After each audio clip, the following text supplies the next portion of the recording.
السلام علیکم۔ Novel Naml by نمرہ احمد کی یہ ایپیسوڈ نمبر 60 ہے۔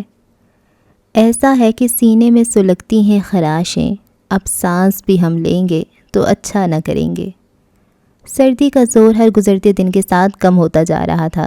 جیل کے احاطے پہ گرتی سنہری روشنی سلاخوں سے لپٹ لپٹ کر ان کو پگھلا رہی تھی۔ چند اہلکاروں اور سادہ لباس میں موجود افسران کی معیت میں نوشیروان کاردار چلتا ہوا صحن میں آگے بڑھ رہا تھا۔ جیل کا یہ بلاک اصولاً صرف 1 لاکھ قیدیوں کے لیے ہونا چاہیے تھا، مگر یہاں ہر طرح کے قیدی تھے اور وہ اتنے کوئی خاص پڑھے لکھے اور خاندانی نہیں لگتے تھے۔ برآمدوں میں کھڑے قطار در قطار سفید پیلے لباس والے قیدی سرگوشیاں کرتے اس نوجوان کو اندر آتے دیکھ رہے تھے۔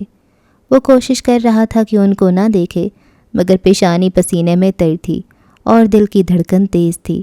اسے شدید گرمی لگ رہی تھی، مگر وہ اظہار نہیں کر پا رہا تھا۔ راہداری میں سے گزرتے اس نے سلاخوں والے دروازوں کے ساتھ ٹولیوں میں کھڑے لوگوں کو چپتی آنکھوں سے خود کو دیکھتے پایا اور جانے کہاں سے وہ آواز کان میں پڑی۔ اس نے فارس غازی کے بھانجے پہ گولی چلائی تھی۔ نوشیروان کی حلق میں کچھ اٹکا، قدم لڑکھڑائے، مگر وہ چلتا رہا۔ اس نے غازی کے بھائی اور بیوی کو مارا تھا۔ وہ نہیں کہہ سکا کہ ایسا نہ تھا، کہنے کو کچھ بھی نہ تھا۔ مختلف راہداریوں اور برآمدوں سے گزرتے ہوئے اس نے لوگوں کی بہت سی باتیں سنی۔ وہ اس پہ ہنس رہے تھے، غصہ کر رہے تھے، اسے غازی کا مجرم گردان رہے تھے۔ وہ اسے گالیاں دے رہے تھے، ماں کی، بہن کی، بیٹی کی۔ وہ اس کا تمسخر اڑا رہے تھے۔ اس کی بیرک آ گئی تھی۔ وہ صاف ستھرا کشادہ سا کمرہ تھا۔ بیڈ، صوفے، room refrigerator, A C, attach bath, LCD T V, DVD player, سب میسر تھا وہاں۔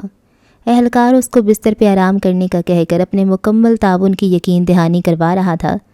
نوشیروان سرخ پڑتی آنکھوں سے اسے دیکھتا بیڈ پہ بیٹھ گیا۔ وہ خاموش تھا، بالکل گونگوں کی طرح خاموش۔ ایک گالی کو برداشت کر لینا انسان کو کتنی گالیوں سے بچا لیتا ہے۔ کاش وہ ایک گالی برداشت کر لیتا۔ اے دل، ذرا سی جرأت مندی سے کام لے، کتنے چراغ ٹوٹ گئے احتیاط میں۔ ڈاکٹر سارا اپنے آفس میں گردن جھکائے بیٹھی میز پہ رکھی نوٹ بک میں کچھ لکھ رہی تھی جب دروازہ ذرا سی آہٹ سے کھلا۔ سارا نے قلم دانتوں میں دبائے آنکھیں اوپر اٹھائیں تو ٹھہر گئی۔ قلم دانتوں سے نیچے گرا، چہرہ ساکت ہو گیا۔ چوکھٹ میں سعدی کھڑا تھا اور وہ پرانا سعدی بالکل نہیں لگ رہا تھا۔ جینز کی اوپر جیکٹ پہنے وہ آنکھوں میں چبھتی ہوئی تپش لیے اسے دیکھ رہا تھا۔ سعدی، اس کے لب مسکراہٹ میں ڈھلے۔ وہ اپنی جگہ سے اٹھی۔ تو یہاں چھپی ہوئی تھیں آپ؟ اس کا لہجہ بھی بدلا ہوا تھا۔ سارا کی مسکراہٹ غائب ہوئی، رنگت پھیکی پڑی۔ سعدی، مجھے کچھ نہیں سننا، میں یہاں اپنی جاب واپس لینے بھی نہیں آیا۔ وہ اس پہ برم نگاہیں جمائے چند قدم آگے آیا۔ میں صرف یہ پوچھنے آیا ہوں ڈاکٹر سارا غازی کہ آپ میرے حق میں گواہی دیں گی یا نہیں؟ تم مجھ سے میرا حال بھی نہیں پوچھو گے؟ اس کو دکھ ہوا۔ نہیں، کیونکہ مجھے معلوم ہے آپ عافیت سے ہوں گی۔ یہ عافیت جو آپ نے خاموش رہنے کی عوض چنی تھی، یقیناً دیر پاؤ گی۔ میں ادھر قید میں مر رہا تھا، اس سے آپ کو کوئی فرق نہیں پڑتا۔ سو میں صرف یہ پوچھنے آیا ہوں کہ آپ گواہی دیں گی یا نہیں؟ وہ زور دے کر بولا۔ اتنے مہینے بعد ملاقات ہو رہی تھی اور پہلے جیسی کوئی بات ہی نہ تھی۔ میں تمہاری طرح بہادر نہیں ہوں سعدی۔ میں بھی بہادر نہیں ہوں، آپ کو اندازہ نہیں ہے میں نے کتنی راتیں جا کر گزاری ہیں صرف خوف کے عالم میں۔ سو مجھ سے بہادری کی بات مت کیجیے۔ میں صرف یہی بتانا چاہتا تھا، کورٹ آپ کو بلائے گی اور آپ کو آنا ہوگا۔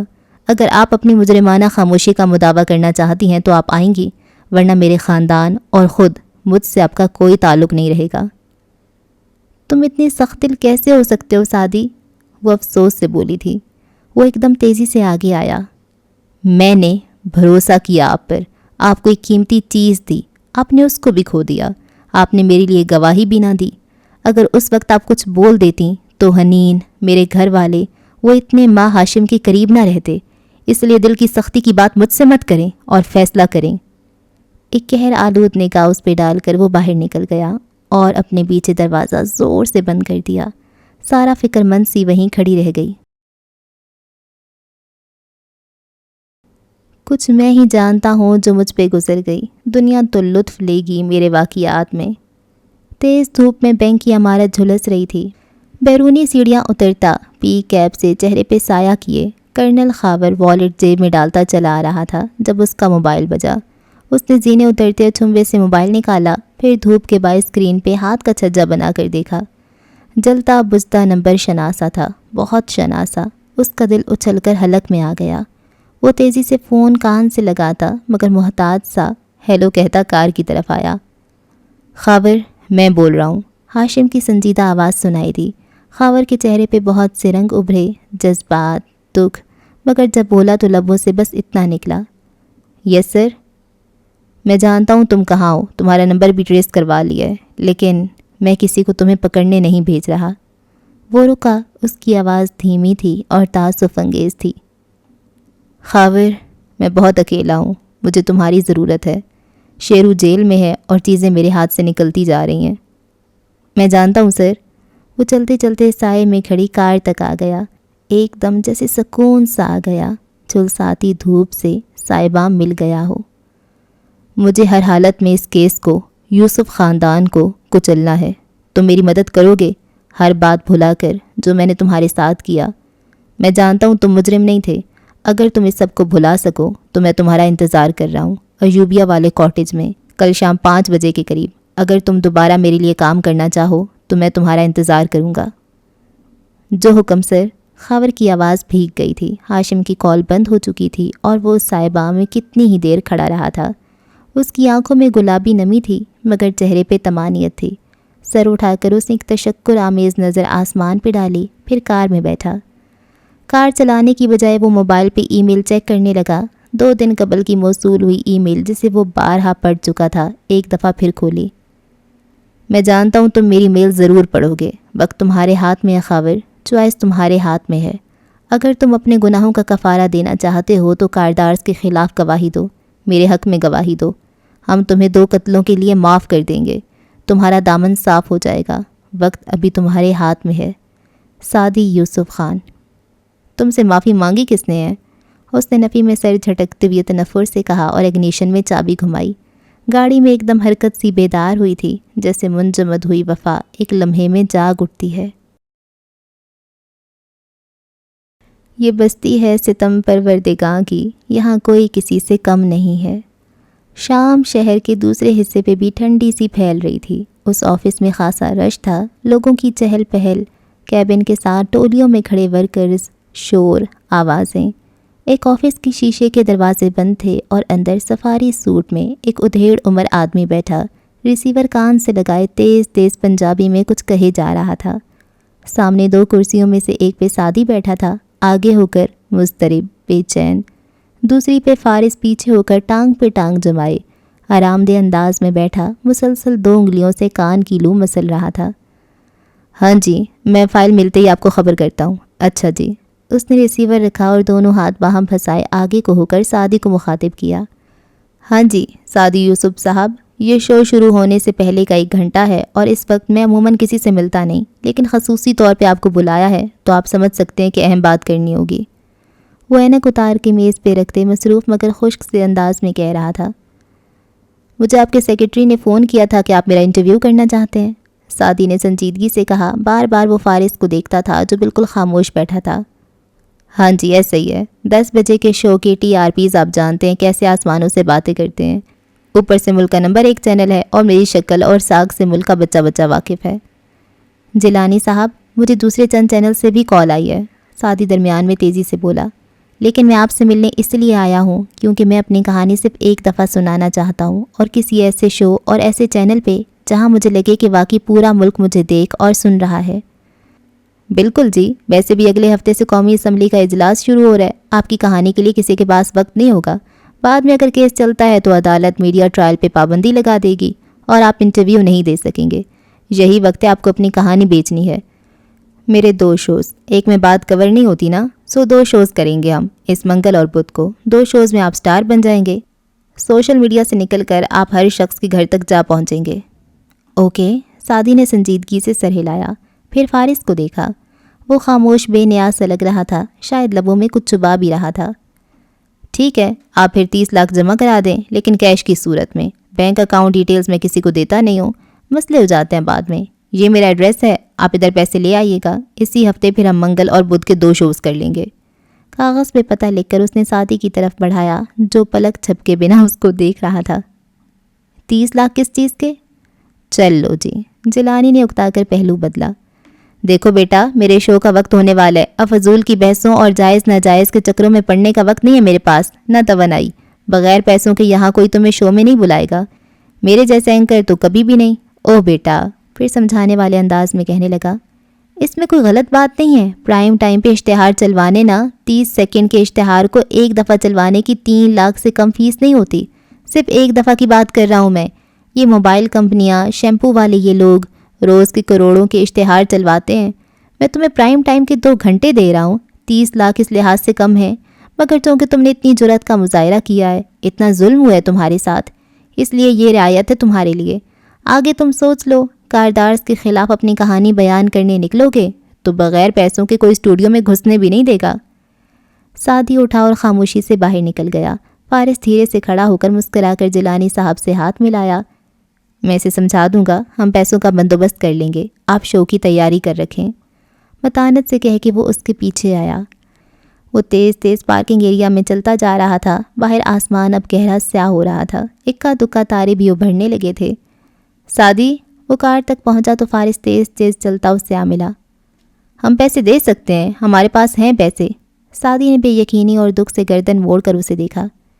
میں اس شخص کا دوبارہ نام بھی نہیں سننا چاہتا، اور کیوں دیں ہم پیسے؟ میں انصاف لینے اس لیے نکلا تھا تاکہ مجھے کوئی غلط کام نہ کرنا پڑے، تاکہ میں قانون کا راستہ اپناؤں، فرنٹ ڈور سے اپنی منزل میں داخل ہوں، نہیں استعمال کرنے مجھے یہ بیک ڈورز۔ شدت غم سے اس کا چہرہ سرخ پڑ رہا تھا، اور آپ وہاں بالکل خاموش بیٹھے رہے، ایک لفظ نہیں بولے، اور نہیں تو 2-4 مکے تو جوڑ ہی سکتے تھے اس اینکر کو۔ استغفر اللہ، میں شریف آدمی ہوں، ایسا کیوں کرتا؟ وہ خفا ہو کر کہتا گھوم کر ڈرائیونگ ڈور کی طرف بڑھ گیا۔ سعدی اسی طرح غم و غصے سے پیر پٹخ کر رہ گیا۔ سیل کے رہ گزر ہوئے، ہونٹ نہ پھر بھی تر ہوئے، کیسی عجیب پیاس تھی، کیسے عجب صحاب تھے۔ اوائل مارچ کی وہ شام اپنے نیلے اندھیروں میں ڈھیروں تارے ٹانکے چھایا بنی کھڑی تھی۔ موسم سرد اور خنک تھا، ساکت جامد۔ ہاشم کاردار خوبصورتی سے آراستہ ڈرائنگ روم میں بیٹھا تھا۔ صوفے شام کے اندھیروں جیسے نیلے تھے اور ان پہ سنہرے اجلے اجلے سے کشن رکھے تھے۔ ٹانگ پہ ٹانگ چڑھائے گرے سوٹ میں ملبوس وہ گاہے بگاہے کلائی کی گھڑی دیکھ رہا تھا۔ ایوبیہ کی اس آبادی سے دور گھنے درختوں سے ڈھکی وادی میں اونچائی پہ بنا وہ خوبصورت بنگلہ گہری شام میں روشن نظر آتا تھا۔ خاور نے باہر سڑک پہ کھڑے گردن اٹھائے اس بنگلے کی روشن کھڑکیوں کو دیکھا۔ ہاشم کاردار منتظر خاموش سا صوفے پہ بیٹھا تھا، وقفے وقفے سے وہ وال کلاک کو بھی دیکھتا تھا۔ چہرہ سنجیدہ اور سپاٹ تھا، مگر وقت نکلا جا رہا تھا، جانے کتنی دیر لگے اسے آنے میں، وہ سوچ رہا تھا۔ سڑک پہ کھڑا خاور بہت امید سے اس گھر کو دیکھ رہا تھا۔ ذہن کی کسی نہا خانے میں یہ خیال آیا کہ ہو سکتا ہے ہاشم اس کو صرف اس لیے دوبارہ رکھنے پہ مجبور ہو تاکہ وہ گواہی نہ دے ڈالے۔ ہاشم اب صوفے سے اٹھا اور ایک دفعہ پھر کلائی پہ بندھی گھڑی دیکھتے ہوئے ڈرائنگ روم میں ٹہلنے لگا۔ دائیں سے بائیں، بائیں سے دائیں۔ نہیں، خاور نے دور نظر آتے بنگلے کو دیکھتے ہوئے سختی سے نفی میں سر ہلایا۔ ہاشم کو اس کی بے گناہی کا یقین آ گیا ہے، وہ اس کو اس کے لیے چاہتا ہے، وہ اس کو اس کی خدمات کے عوض واپس بلا رہا ہے، وہ اس کا مالک ہے اور اس غلامی پہ اسے فخر ہے۔ خاور کی گردن اکڑ گئی، دل میں سکون سا اتر گیا۔ ڈرائنگ روم میں ٹہلتا ہاشم اب سوچتے ہوئے 2 انگلیاں گال کے زخم پہ پھیر رہا تھا جہاں صبح شیب کے دوران کٹ لگا تھا۔ وہ گہری سوچ میں تھا، گویا درد کا احساس نہیں ہو رہا تھا۔ خاور سڑک پہ قدم قدم آگے بڑھتا گیا، یہاں تک کہ بنگلے کا آہنی گیٹ آن پہنچا۔ وہ کھلا تھا، کوئی ملازم، کوئی گارڈ نہ تھا، اور ایسا صرف تب ہوتا تھا جب گھر کا کوئی فرد وہاں ہوتا تھا۔ خاور ہلکا سا مسکرایا، اپنائیت سی محسوس ہوئی، اس خاندان کو وہ کتنے اچھے سے جانتا تھا۔ ہاشم ابھی تک دائیں سے بائیں چکر کاٹ رہا تھا جب وہ رکا۔ باہر لابی سے بولنے کی آواز آ رہی تھی، بڑھتے قدم سنائی دے رہے تھے۔ ہاشم نے گہری سانس لی، بالآخر انتظار ختم ہوا۔ خاور بنگلے کے برآمدے تک آ پہنچا تھا، اس سے اب کسی کا ڈر نہ تھا۔ ہاشم کی آواز کا وثوق، یقین، مان، اسے اس پہ بھروسہ تھا۔ اس نے مرکزی دروازہ کھول کر دھکیلا، لکڑی کا پٹ چرچراتا ہوا دوسری طرف جا لگا۔ اندر روشنی تھی مگر سامنے کوئی نظر نہ آتا تھا۔ خاور سر سے اونی ٹوپی اتارتا اندر داخل ہوا۔ اسی لمحے پیچھے سے اس کی گردن میں کوئی نوکیلی شے آ کر لگی۔ وہ بے یقینی سے واپس پلٹا، مگر ٹرینکولائزر ڈاٹ کا اثر روشنی کی رفتار سے اس کی رگوں پہ میں سرایت کرنے لگا۔ وہ لڑکھڑا کر نیچے گرا، گھٹنوں کے بل، بے یقین، دنگ چہرہ اٹھایا تو دھندلا سا نظر آیا۔ سامنے سٹنگ روم سے کوئی چلتا آ رہا تھا۔ خاور نے پلکیں جھپکائیں۔ ہاشم لبوں سے بدقت نکلا، مگر وہ دیکھ سکتا تھا کہ آنے والا ہاشم نہ تھا۔ ہیلو کرنل خاور، مجھے احمد شفیع کہتے ہیں، اور رہے ہاشم صاحب تو وہ اس وقت اسلام آباد میں ہیں اور ان کو اپنی بیوی اور بیٹی کے ساتھ سونی کی دوست کی سالگرہ میں شرکت کرنے جانا ہے۔ ادھر اسلام آباد میں شہرین کے گھر کے سٹنگ ایریا میں ٹہلتا ہاشم آوازیں سن کر ٹھہر گیا تھا۔ دفتن دروازہ کھلا اور 2 ملازموں کے ہمراہ شہری اور سونی آتی دکھائی دیں۔ دونوں سجی سمری اور خوبصورت لگ رہی تھیں۔ سونی بابا کہتی ہوئے فوراً سے اس کی طرف بھاگی۔ اتنی دیر لگا دی تم نے، میں کب سے انتظار کر رہا تھا۔ وہ سونی کو اٹھا کر اس کے گال چومتا بظاہر مسکرا کر مگر در حقیقت دبے دبے غصے سے شہری سے بولا تھا۔ میری سٹائلسٹ کی وجہ سے دیر ہوئی ہے، اب چلیں؟ وہ بے نیازی سے کہہ کر اپنا سیل فون بیگ میں ڈال رہی تھی۔ وہ سونی کو اتار کر اس کے قریب گیا۔ آئندہ اس طرح کے دعوت نامے قبول کرنے سے پہلے مجھ سے پوچھا کرو۔ شہری نے اچھمبے سے مسکارے سے لدی آنکھیں اٹھا کر اسے دیکھا۔ کیوں؟ کیونکہ لوگ ہمارے بارے میں، شیرو کے بارے میں باتیں کر رہے ہیں، میں نہیں چاہتا کہ سونی کچھ سنے۔ وہ دبی آواز میں کھرک کر بولا تھا۔ ایسے کام کرنے سے پہلے سوچا کرو نا۔ وہ ناک سے کوڑ کر بولتی آگے بڑھ گئی۔ وہ جو کوفت زدہ کھڑا تھا سونی کے خود کو دیکھنے پہ مسکرایا اور اس کے ہمراہ دروازے کی طرف بڑھ گیا۔ خاور کی آنکھ کھلی تو منظر چکراتا ہوا محسوس ہو رہا تھا۔ اس نے پلکیں جھپک جھپک کر دیکھنا چاہا، مگر دھند سی دھند تھی، نمی سی نمی تھی۔ وہ کرسی سے بندھا ہوا تھا ڈک ٹیپ سے، کونیوں سے گھٹنوں تک سلور ٹیپ لپیٹ لپیٹ کر اس کو جکڑا گیا تھا۔ اس نے آنکھیں بار بار جھپکتے گردن جھکائی۔ سخت سردی میں وہ بغیر سویٹر حتیٰ کہ بغیر شرٹ کے بیٹھا تھا۔ جینز، جوتے، جرابیں سب اسی طرح پہنے ہوئے تھے، مگر کندھے برہنہ نظر آتے تھے۔ اس نے پھر سے چہرہ اٹھایا۔ آج بھی سامنے دور ایک مرد اور عورت کھڑے تھے، مگر آج وہ فوڈلی ایور آفٹر کے کچن میں دشمن کے سامنے قید نہیں کھڑا تھا، آج مقابل اپنے تھے۔ ہاشم اس کے لبوں سے پھنسا پھنسا سا نکلا، آنکھوں میں، دل و دماغ میں ابھی بھی بے یقینی تھی۔ ہاشم کے فرشتوں کو بھی نہیں معلوم کہ تم کہاں ہو خاور۔ مسکراتی ہوئی جواہرات آگے چلتی آئی۔ احمر وہیں کھڑا رہا، ہاتھ باندھے، خاموش۔ ہاشم نے مجھے بلایا تھا۔ ہاشم نے تمہیں نہیں بلایا تھا؟ وہ شیرنی کی سی آنکھیں اس پہ جمائے مسکرا کر بولی تھی۔ احمر قدم قدم چلتا سامنے آیا۔ وہ کال میں نے کی تھی۔ ہاشم کی چند ریکارڈنگ سے الفاظ توڑ توڑ کر نکالے، ان کو جوڑا اور تمہیں سنوا دیا۔ کرنل خاور، کمال طریقہ تھا۔ اور تمہارا ہی تھا، تم سے ہی سیکھا ہے۔ ایسے ہی کبھی تم نے زمر کو بھی کال کیا تھا نا؟ کال پہ کسی اپنے کی پورے یقین سے کہی ہوئی بات پہ سب یقین کر لیتے ہیں، آج تم نے بھی کر لیا۔ وہ کہہ رہا تھا اور خاور اس کی مندی مندی آنکھیں سوچ سے مزید سکڑ رہی تھیں۔ مارنا چاہتے ہو تم لوگ مجھے تاکہ تم میری جگہ لے لو؟ اور آپ؟ اس نے سرخ آنکھوں کا رخ جواہرات کی طرف پھیرا۔ میں تہیہ کر چکا تھا، ہاشم کو سب بتا دوں گا۔ سعدی یوسف گواہی دے گا، پھر وہ مان جائے گا کہ تم نے، جواہرات کاردار، تم نے مارا تھا اپنے شوہر کو۔ جواہرات کی مسکراہٹ میں کوئی تبدیلی نہ آئی۔ احمر بھی اسپاٹ چہرہ لیے کھڑا رہا۔ میں سمجھ گیا تھا، قید میں اتنے دن رہ کر میں سمجھ گیا تھا، تم تھیں اس رات ان کے ساتھ، اور اگر تم مجھے زمین پر سونا بھی پیش کرو میں تب بھی ہاشم کو ضرور بتاؤں گا، اور اگر تم، حقارت سے احمر کو دیکھا، تم مجھے مار بھی دو تب بھی مجھے فخر ہے کہ میں اپنے مالک کی وفا میں جان دوں گا۔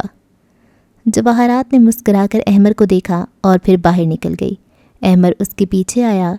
باہر شام گہری تاریک ہو چکی تھی، آسمان پہ جھلملاتے ہوئے تارے افشاں کی طرح بکھرے تھے۔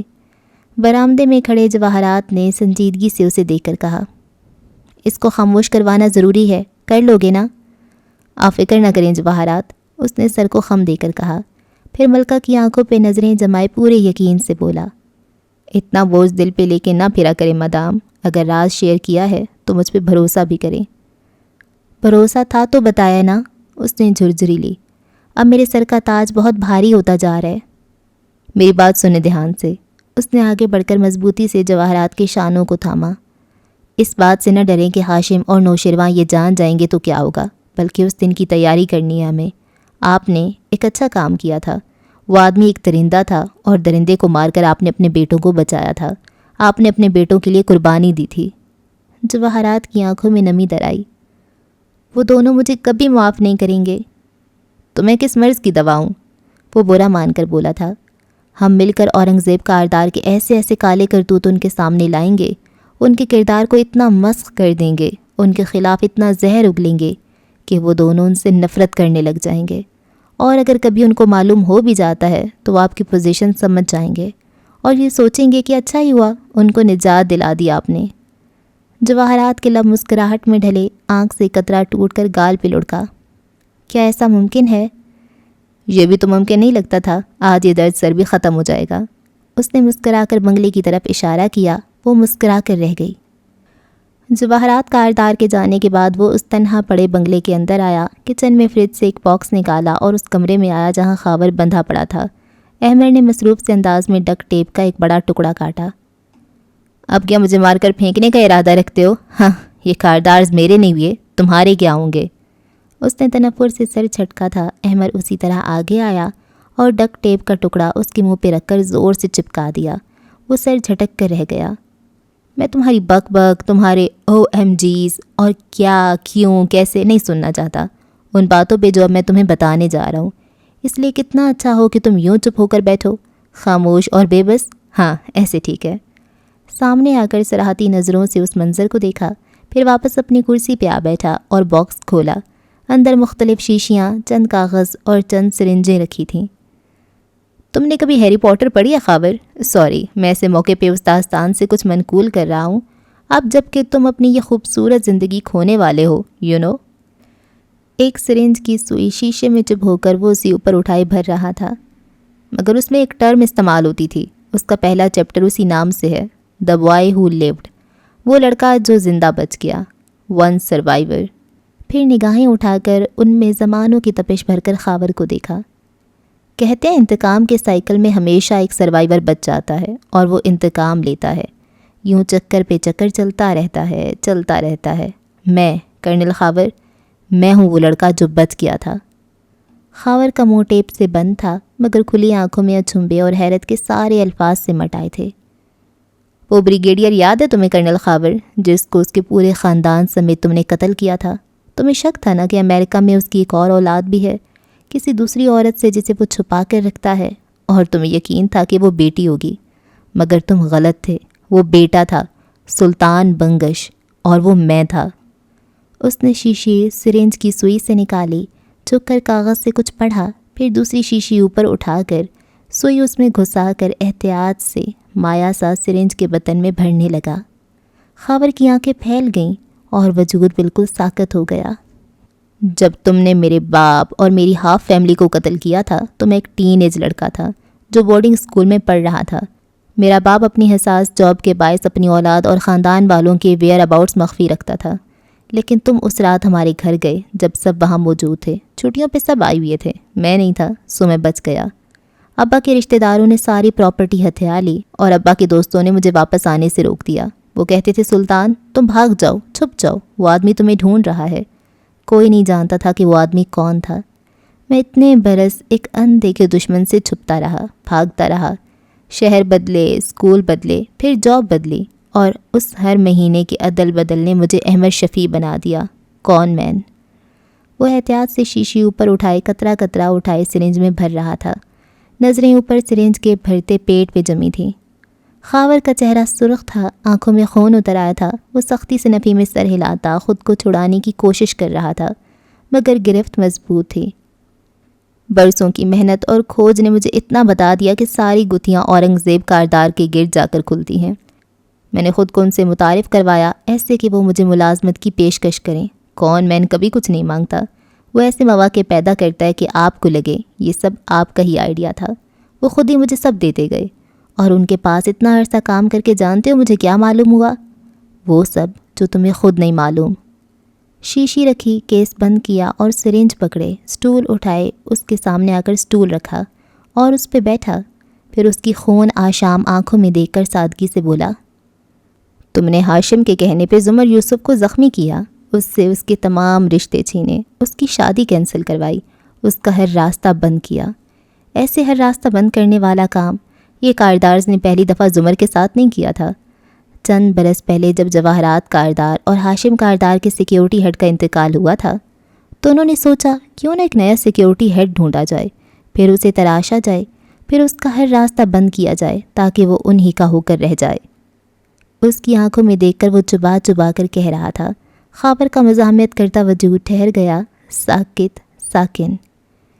یہ بڑے لوگ ایسی بڑی بڑی پوسٹیں دینے سے پہلے امیدوار کا ہر راستہ، ہر دروازہ بند کرتے ہیں۔ انہوں نے 8 ماہ تم پہ انویسٹ کیا، ایک بہادر، دلیر اور زیرک کرنل پہ الزام لگوایا، پھر اسی کے مدعی بن کر، وکیل بن کر اس کو عدالت سے چھڑوایا، اور پھر اس کی آواز یاسیت سے دھیمی ہوئی، خاور سکتے میں تھا، اور پھر ہاشم کاردار اور جواہرات کاردار نے تمہارے بیٹوں کو مروایا کیونکہ تم بری ہونے کے بعد ملک سے باہر جانے کا سوچنے لگے تھے۔ یہ کافی نہیں تھا، ان کو ایک وفادار آدمی چاہیے تھا جس کا کوئی نہ رہے اور ان کا ہو کر رہے، اور الزام ڈالا انہوں نے میرے باپ پہ۔ کرنل خاور، میرا باپ ایک ایماندار اور اچھا آدمی تھا، وہ تمہیں گرفتار ضرور کرنا چاہتا تھا مگر اس نے تمہارے بیٹوں کو نہیں مارا تھا، ان کو جواہرات کاردار نے مروایا تھا۔ یہ سارے مافیا باسز یہ ایسے ہی ڈھونڈتے اور تراشتے ہیں اپنا دایاں ہاتھ۔ انہوں نے تمہیں تراشا اور جب تم نے اپنی زندگی کے پہلے قتل کر ڈالے تو وہ تمہاری سب سے بڑی سپورٹ بن کر سامنے آ گئے۔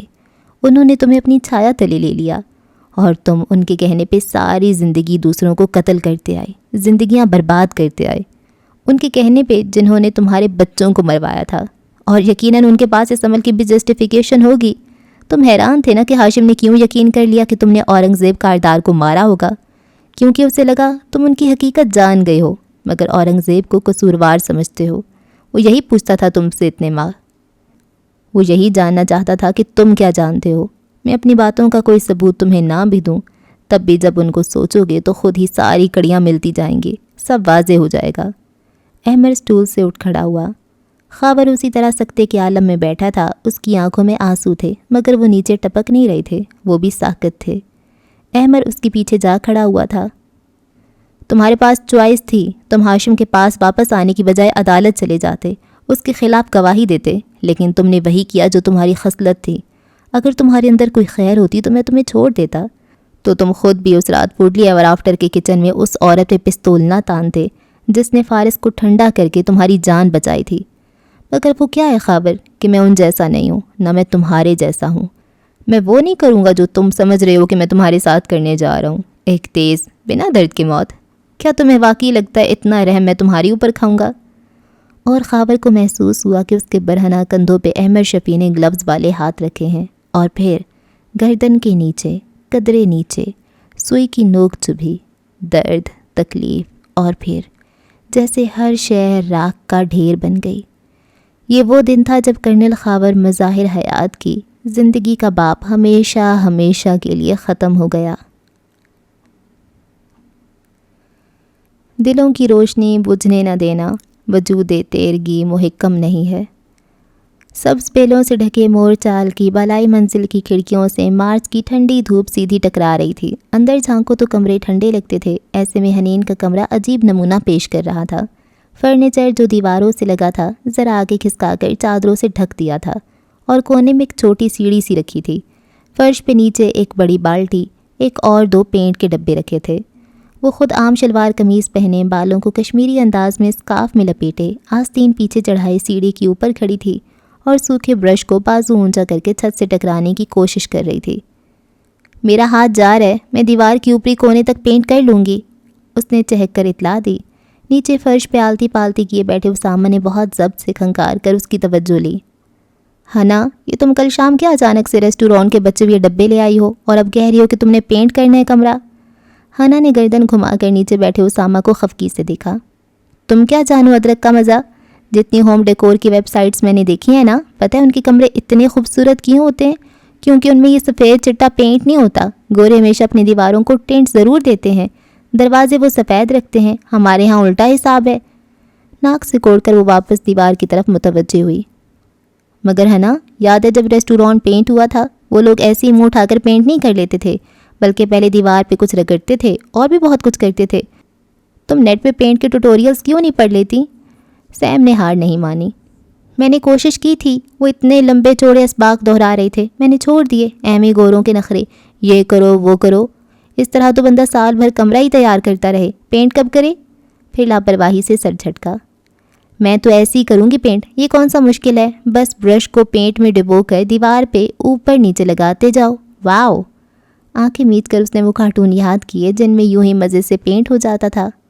اور پھر دیکھنا کتنا خوبصورت رنگ چڑھے گا۔ مگر کیا وہ رنگ دیر پا بھی ہوگا؟ چوکھٹ میں قدموں کی آواز آئی اور پھر اس کی آواز۔ حنین وہیں ٹھہر گئی، برش والا ہاتھ نیچے گرا دیا، بڑی نہیں، ساکت کھڑی رہی۔ اسامہ جو نیچے بیٹھا تھا وہ بھی نہیں ہلا، بس سر جھکا دیا۔ وہ سادی سے ابھی تک نظریں نہیں ملا سکتا تھا۔ گور ایک بہت اچھی، بہت قابل قوم ہے، اور جب وہ کہتے ہیں کہ یوں منہ اٹھا کر پینٹ نہیں کرتے تو وہ صحیح کہتے ہیں۔ وہ ہماری طرح سست اور کام چور نہیں ہوتے، اپنا ہر کام خود کرنے اور احسن طریقے سے کرنے کے عادی ہوتے ہیں۔ وہ گردن اٹھائے حنین کے کمرے کی دیواروں کو دیکھتا دھیمے لہجے میں کہہ رہا تھا۔ اسامہ اور حنین اپنی جگہ چپ تھے، ساکت جامد۔ خوبصورت رنگ ایسے نہیں چڑھ جاتے، ان کے لیے بہت محنت کرنی پڑتی ہے، جان مارنی پڑتی ہے، ایک ایک بات کا خیال رکھنا پڑتا ہے۔ یہ دیواریں، یہ گھر کی دیواریں اپنے اوپر کسی اجنبی رنگ کو ایسے نہیں چڑھنے کی اجازت دے دیتی۔ وہ ہنوز گردن اونچی کیے سادگی اور نرمی سے کہہ رہا تھا، اس کی طرف کمر کیے اونچائی پہ کھڑی حنین کی آنکھوں کے کٹورے لبالب بھرتے گئے، مگر لب ایک دوسرے میں سختی سے پیوست کر کے ضبط کیا۔ سیم کا چہرہ جھکا ہوا تھا۔ دوسری کسی بھی چیز کو رگڑو تو وہ خراب ہوتی ہے، اس کی چمک اور خوبصورتی مان پڑ جاتی ہے، مگر دیواروں کی نہیں۔ گھر کی دیواروں کو رگڑے کھانی پڑتی ہیں، سخت ریگ مال سے ان کو رگڑ رگڑ کر چھلنی کیا جاتا ہے، مگر یہ ہر رگز کے بعد پہلے سے زیادہ سموتھ ہو جاتی ہیں، پھر ان کے سوراخ اور دراڑیں بھری جاتی ہیں، فلر سے ان کے زخموں کو مرہم لگایا جاتا ہے۔ حنین نے آنکھیں بند کر لیں، آنسو ٹپ ٹپ گرتے جا رہے تھے۔ سیم سر جھکائے ہولے ہولے سے سک رہا تھا، چوکھٹ میں کھڑا لڑکا جس کے بال اب پہلے جیسے چھوٹے نہ رہے تھے اور قدرے بڑھنے کے باعث ان کا اصل قدرتی گھنگریالا پن نظر آنے لگا تھا، اسی طرح ملائمت سے بول رہا تھا۔ ان دیواروں کو بھی اتنا رگیدنے اور رگڑنے سے درد ہوتا ہوگا، مگر یہ برداشت کر لیتی ہیں، جانتی ہیں کہ یہی اچھا ہے ان کے لیے۔ پھر ان کے اوپر پرائمر پینٹ کیا جاتا ہے، ہمارے ہاں اسے ڈسٹمپر یا چونا وغیرہ بھی کہتے ہیں، گورے اس کو پرائمر یا سیڈر کہتے ہیں۔ وہ ساری دیوار کو ڈھانک لیتا ہے، اس کا پردہ بن جاتا ہے، سارے عیوب ڈھک جاتے ہیں۔ پرانے پینٹ اور نئے پینٹ کے درمیان کی آڑ ہوتا ہے وہ، ماضی کو مستقبل پہ اثر انداز ہونے سے روک دیتا ہے۔ اونچی سیڑھی پہ کھڑی حنا نے گردن جھکا دی، ہاتھ اسی طرح دیوار پہ جمع تھا اور آنسو ٹپ ٹپ گرتے جا رہے تھے۔ وہ پرائمر پینٹ اگر نہ لگایا جائے تو نئے آنے والے ہر پینٹ کو دیوار کے پلستر کی دیوار اپنے اندر جذب کر لیتا ہے۔ اس مستقبل کے ہر رنگ کو ماضی کے سوراخ کھا جاتے ہیں، لیکن اچھے سے پرائمر لگا دو تو اوپر جو رنگ بھی کرو وہ ایسا خوبصورت چڑھے گا کہ سارا گھر چمک اٹھے گا۔ پھر زمین سے رس رس کر خراب چور دراڑوں سے داخل ہوتے پانی سے بھی دیواریں خراب نہ ہوں گی، نہ موسم اثر کرے گا، نہ کسی کا میلا ہاتھ گدلا کر سکے گا اس رنگ کو۔ گھر کی دیواروں کے ایسے پکے اور خوبصورت رنگ یوں ہی نہیں آ جاتے، ان کے لیے بنیاد کو ایک دفعہ تو چھلنی کرنا پڑتا ہے۔ حنین نے برش کہاں گرایا، وہ کیسے سیڑھی سے جست لگا کر اتری، اسے نہیں علم، بس وہ روتی ہوئی دوڑتی ہوئی آئی اور سعدی کے گلے لگ گئی۔ بھائی آئی ایم سو سوری، آپ کا قصور نہیں تھا بھائی، I am so sorry. Same بھی ایک دم اٹھا اور بھاگ کر ان دونوں کے گرد بازو حمائل کیے سعدی کے کندھے سے لگ گیا، وہ بھی روئے جا رہا تھا۔ بھائی میرا وہ مطلب نہیں تھا، مجھے ایسا نہیں کہنا چاہیے تھا، پلیز بھائی آپ دوبارہ مت جانا۔ وہ دو چھوٹے چھوٹے بچے تھے جن کے صرف قد بڑے ہو گئے تھے، سعدی ان دونوں سے اونچا تھا، اس کے بازو دونوں سے زیادہ مضبوط تھے۔ وہ دونوں کے گرد بازو حمائل کیے بیک وقت دونوں کو تھپک رہا تھا، اس کے چہرے پہ نرمی، آنکھوں میں نمی اور لبوں پہ مسکراہٹ تھی۔ مجھے بھی تم سے لڑنا نہیں چاہیے تھا، ایک غلطی کے پیچھے مجھے یہ نہیں بھولنا چاہیے تھا کہ جہاں کتنے لوگ بزدلی سے میرے معاملے سے جان بچا کر نکل گئے اور کتنے لوگ صرف لالچ میں میرا ساتھ دینا چاہتے ہیں، وہاں اتنے ماہ تم لوگ میرے لیے کھڑے تھے۔ مگر وہ دونوں اس کو بولنے نہیں دے رہے تھے۔ حنین روتے بھی نفی میں سر ہلاتے بولے جا رہی تھی اور سیم اس کے کندھے پہ ماتھا ٹیکے ہچکیوں کے دوران کہہ رہا تھا، بھائی آپ کا حق تھا مجھ سے لڑنے کا، میں نے غلط کیا تھا، اس میں آپ کا کوئی قصور نہیں تھا، سب سے زیادہ سفر آپ نے کیا تھا۔ بھائی میں کبھی آئندہ یوں نہیں بولوں گا، حنا سے لڑنے کا حق تھا آپ کو، وہ ہماری برابر کی بہن ہے، موٹی کالی بدصورت ہے تو کیا ہوا، وہ ہماری برابر کی بہن ہے، مجھے درمیان میں نہیں آنا چاہیے تھا۔ اور سیم یہ سب بچوں کی طرح بلکتے کہہ رہا تھا۔ وہ اس کا سر تھپکتے تھپکتے ہنس دیا تھا، مگر حنین نے تو جیسے سنا ہی نہیں تھا۔ ہم نے بھی اتنا نہیں سوچا کہ آپ کو اتنے ماں خوشی کا ایک لمحہ بھی نہیں ملا، ہمارے پاس تو پھر بھی خوشی کے مل بیٹھنے کے لمحے آئے تھے، مگر آپ نے سفر کیا سب سے زیادہ۔ اور میں یوں بولا بھائی جیسے آپ کسی لگژری ٹرپ سے لوٹے ہیں، مجھے یوں نہیں۔ وہ تینوں ایک دوسرے کے ساتھ لگے نیچے بیٹھتے گئے تھے۔ وہ کوئی بات نہیں، آئندہ ہم ان باتوں کو اپنے درمیان نہیں آنے دیں گے۔ بار بار یہی بات دہراتا جا رہا تھا، کبھی جھک کر حنا کا ماتھا چومتا، کبھی سیم کے بال سہلاتا۔ وہ بڑا تھا، اسے ہی تسلی دینی تھی، اسے ہی زیادہ ظرف کا مظاہرہ کرنا تھا، بڑوں کی قربانیاں بھی بڑی ہونی چاہیے نا۔ مور چال کے باہر دھوپ ڈھلتی گئی، یہاں تک کہ بنگلے پہ چھایا سی تن گئی۔ اب حنا کی کھڑکی سے جھانکو تو وہ تینوں چوکڑی مارے فرش پہ بیٹھے تھے، درمیان میں کوک سے بھرے 3 گلاس، کوک کی بڑی بوتل اور چند ڈبے کھلے پڑے تھے جن میں سے برگر اور فرینچ فرائز چھلک رہے تھے۔ سادی سر جھکائے کوک سے گلاس میں اسٹرا ہلاتا دھیرے دھیرے سے بول رہا تھا اور وہ دونوں کھاتے ہوئے سن رہے تھے۔ ہاشم سمجھا ہم باہر پراہرا کے ہجوم میں گم ہونے والے ہیں، سو اس کے سارے بندے اسی طرف بھاگے، مگر ہم ایک باتھ روم کے نیچے مین ہول سے سرنگ میں اترے اور وہاں سے، اس نے ہاتھ سے اشارہ کیا، سیدھا باہر 2 گلیاں چھوڑ کر سڑک پہ نکل آئے۔ سر جھکائے بولتے اس کے چہرے پہ یاسیت تھی۔ واؤ! سیم برگر کا بھاری نوالا منہ میں چباتا آنکھیں پھیلا کر بولا تو حنین نے آنکھیں دکھائیں۔ موٹے آلو چپ کرو، وہ تمہیں تکلیف دیں واقعی کا منظرنامہ بتا رہا ہے، کسی ایڈونچر کا نہیں۔ سیم نے جلدی سے نوالا نگلتے ہوئے چہرے پہ مسکینیت طاری کی۔ اوہ! سادی اس کے بدلے انداز پہ نرمی سے مسکرا دیا اور کہنے لگا، پھر ہم وہاں سے ایک ٹک ٹک پہ بیٹھے اور پتہ ہے بھائی کتنا اچھا ہوتا اگر آپ مسز کاردار کو یرغمال بنا کر ساتھ لے آتے، 24 گھنٹے بعد جو میک اپ اترنے سے ان کی حالت ہوتی۔ حنا خود بھی نہ رہ سکی، بول کر ہنستی چلی گئی۔ سادی نے ہاتھ اٹھا کر اس کے سر پہ ہلکا سا تھپڑ لگایا۔ یوں کرو، تم بولو، میری خیر ہے۔ اللہ، میں نے کیا کیے؟ اور زمر جب سیڑھیاں چڑھ کر اوپر آئی تو اس نے دیکھا وہ تینوں اسی طرح ایک ساتھ بیٹھے برگرز کھا رہے تھے، ایک دوسرے کو لقمے دے رہے تھے، چہرے پہ سوکھے آنسوؤں کے نشان ابھی بھی موجود تھے اور لبوں سے مسکراہٹیں پھوٹ رہی تھیں۔ سادی، زمر نے دھیرے سے دروازے پہ دستک دی۔ تینوں نے سر گھما کر دیکھا۔ حنا نے فوراً برگر بڑھایا، مگر وہ مسکرا کر نفی میں سر ہلاتی کام کی بات پوچھنے لگی۔ انٹرویو کا کیا بنا؟ فارس نے کچھ بتایا ہی نہیں۔ انٹرویو؟ ہاں، سادی نے سر جھٹکا۔ 30 لاکھ مانگ رہا تھا وہ اینکر، اور فارس ماموں کو دیکھیں، خود کہا تھا کہ تمہارے ساتھ چلوں گا، مگر وہاں جا کر بالکل چپ بیٹھی رہی۔ اتنا نہیں ہوا کہ 2 تھپڑ لگا دیتے اس اینکر کو، ایک مارنے کا کام ہی تو آتا ہے ان کو، وہ بھی نہیں کیا۔ خفگی سے واپس گردن موڑ لی۔ زمر اور حنین نے ایک دوسرے کو دیکھا، پھر حنا کھنکاری۔ بھائی، فارس ماموں چپ ہوں تب بھی بہت کچھ کر جاتے ہیں، ان کو ہلکا نہ لیں۔ بالکل۔ زمر مسکراہٹ چھپاتی واپس چلی گئی۔ نیچے آئی تو وہ کچن میں بیٹھا تھا، موبائل پہ بٹن دبا رہا تھا۔ مجھے تم سے بات کرنی ہے فارس۔ اس نے کرسی کھینچی تو فارس نے نظریں اٹھائیں، اسے دیکھ کر مسکرایا۔ زہ نصیب، آپ کو میرا نام بھی یاد ہے؟ تھوڑا بہت تو یاد ہے۔ وہ ہنستی، پھر سنجیدہ ہوتے ہوئے بولی، سادی کا انٹرویو ہونا ضروری ہے، وہ اس کے لیے بہت اپسیٹ ہے اور ہو جائے گا انٹرویو۔ وہ اٹھتے ہوئے بولا، انداز میں لاپرواہی تھی۔ مگر کیسے؟ زمر نے گردن گھما کر اسے دیکھا۔ پیسے دیں گے اور کیا، مگر اس کے لیے سادی راضی نہیں ہے، سو دعا کریں گے، کوئی اور حل ہے تو بتائیں مجھے۔ وہ چپ ہو گئی۔ مگر کوئی اور طریقہ نہیں ہے کیا؟ محتاط سے انداز میں پوچھا۔ کیوں پروسیکیوٹر صاحبہ، قانون پہ یقین ہے نا آپ کو؟ تو بس میں نے بھی تیار کر لیا ہے کہ اب قانون نہیں توڑنا اور شریف آدمی بن کر رہنا ہے۔ ایسے مشکوک نظروں سے کیا دیکھ رہی ہیں مجھے؟ سچ کہہ رہا ہوں۔ وہ خفگی سے کہتا باہر کی جانب بڑھ گیا۔ زمر سوچتی نظروں سے اسے جاتے دیکھے گئی۔ چند دن بعد چاک دامن تو خیر سل جاتا، چاک ہستی کہاں رفو کرتے۔ سفید دیواروں والے کمرہ عدالت میں دھوپ چھن چھن کر آ رہی تھی، موسم بدتریج تبدیل ہو رہا تھا، سردی بہت کم رہ گئی تھی اور خزاں رسیدہ درختوں پہ نئے شگوفے اور پتے کھلنے لگے تھے۔ چبوترے کے سامنے پروسیکیوشن کے بینچ پہ زمر بیٹھی، قلم انگلیوں میں گھماتی بغور کٹہرے میں کھڑے نوشرواں کو دیکھ رہی تھی۔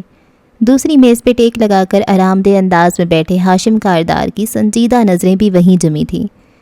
عزت مآب اختر مرتضیٰ صاحب بھی اسی سے مخاطب تھے اور کرسی کا رخ ذرا ترچھا کیے کاغذ سے پڑھ کر اسے چارجز سنا رہے تھے۔ وہ کٹہرے کے جنگلے پہ ہاتھ رکھے کھڑا اسپاٹ سا نظر آتا تھا۔ اس کے چہرے پہ زخموں کے تازہ نشان تھے اور ایک آنکھ نیلو نیل تھی۔ کیا آپ نے تمام چارجز سن اور سمجھ لیے؟ جی یور آنر۔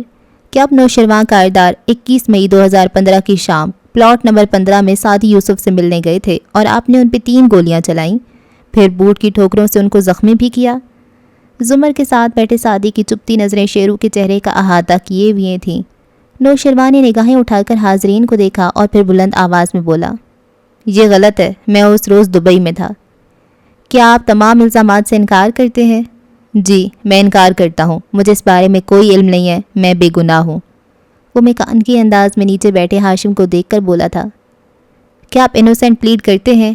جی میں انوسینٹ پلیڈ کرتا ہوں۔ اس موقع پہ اگر ملزم صحبت جرم کا اقرار کر لے تو اس کے خلاف فیصلہ سنا دیا جاتا ہے اور اسی وقت سزا بتا دی جاتی ہے۔ اگر وہ انکار کرے تو اسے شفاف مقدمے کا حق دیا جاتا ہے، جہاں وہ استغاثہ الزام لگانے والوں کے ثبوت و شواہد کا دفاع اپنے وکیل کے ذریعے کرے۔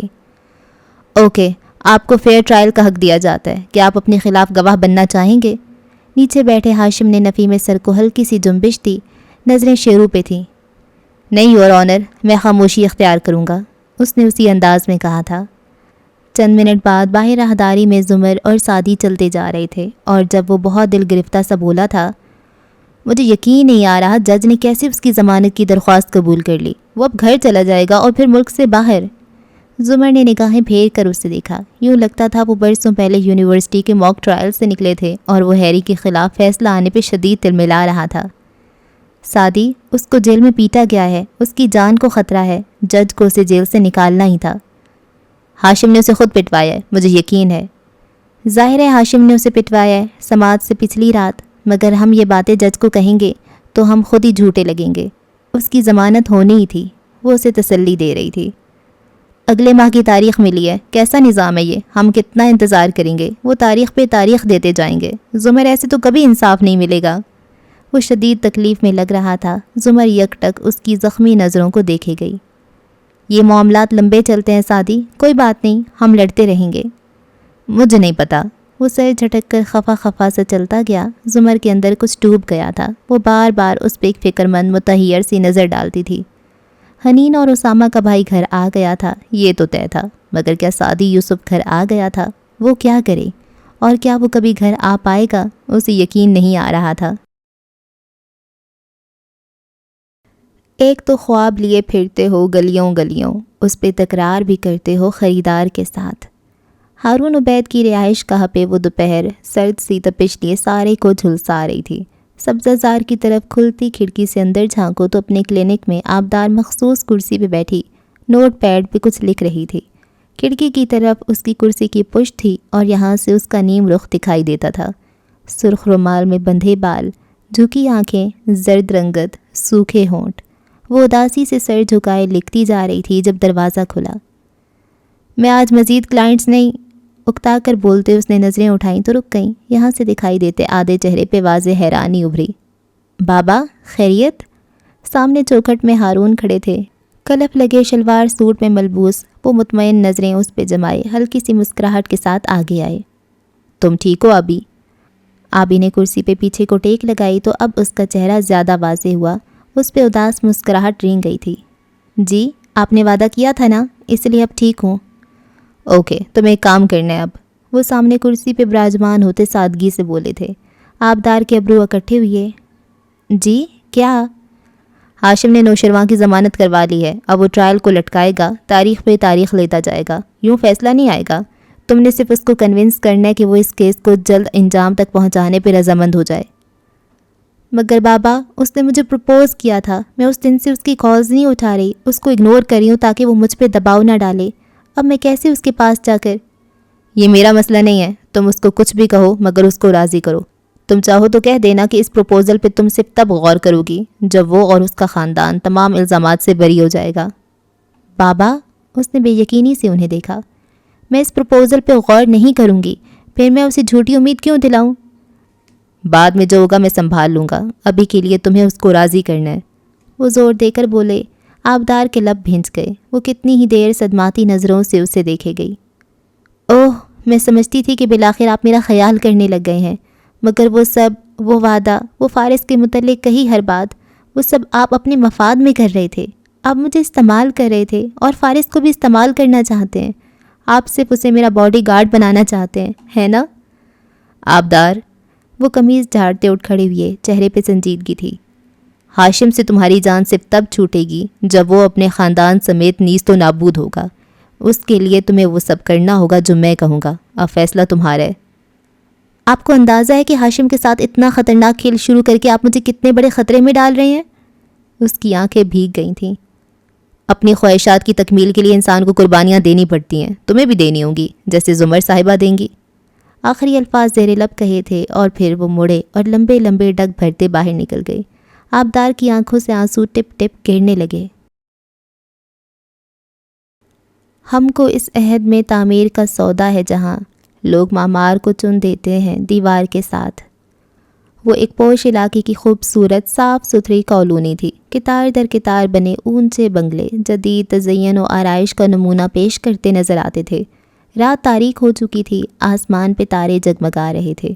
ایسے میں ایک لمبی سی لش چمکتی BMW ایک کھلے گیٹ میں داخل ہو رہی تھی. پورچ میں آ کر وہ رکی. ڈرائیونگ ڈور کھلا اور سفاری سوٹ میں ملبوس منظور جیلانی باہر آتا دکھائی دیا. ہاتھ کے اشارے سے اس نے وہاں کھڑے گارڈز کو واپس جانے کا کہا اور تیز تیز چلتا لان چیئرز کی طرف آیا جہاں کوئی اس کا انتظار کر رہا تھا. میں معذرت چاہتا ہوں غازی صاحب، مجھے دیر ہو گئی اور آپ کو انتظار کی زحمت سے گزرنا پڑا. خوش خلقی سے مسافر کے لیے ہاتھ بڑھایا تو وہاں کھڑے فارس نے مسکرا کر گرم جوشی سے ہاتھ تھاما. جیلانی نے ایک نظر میز پہ رکھے 2 بریف کیسز کو دیکھا اور پھر کرسی کھینچ کر بیٹھا. فارس بھی اپنی کرسی پہ واپس بیٹھا.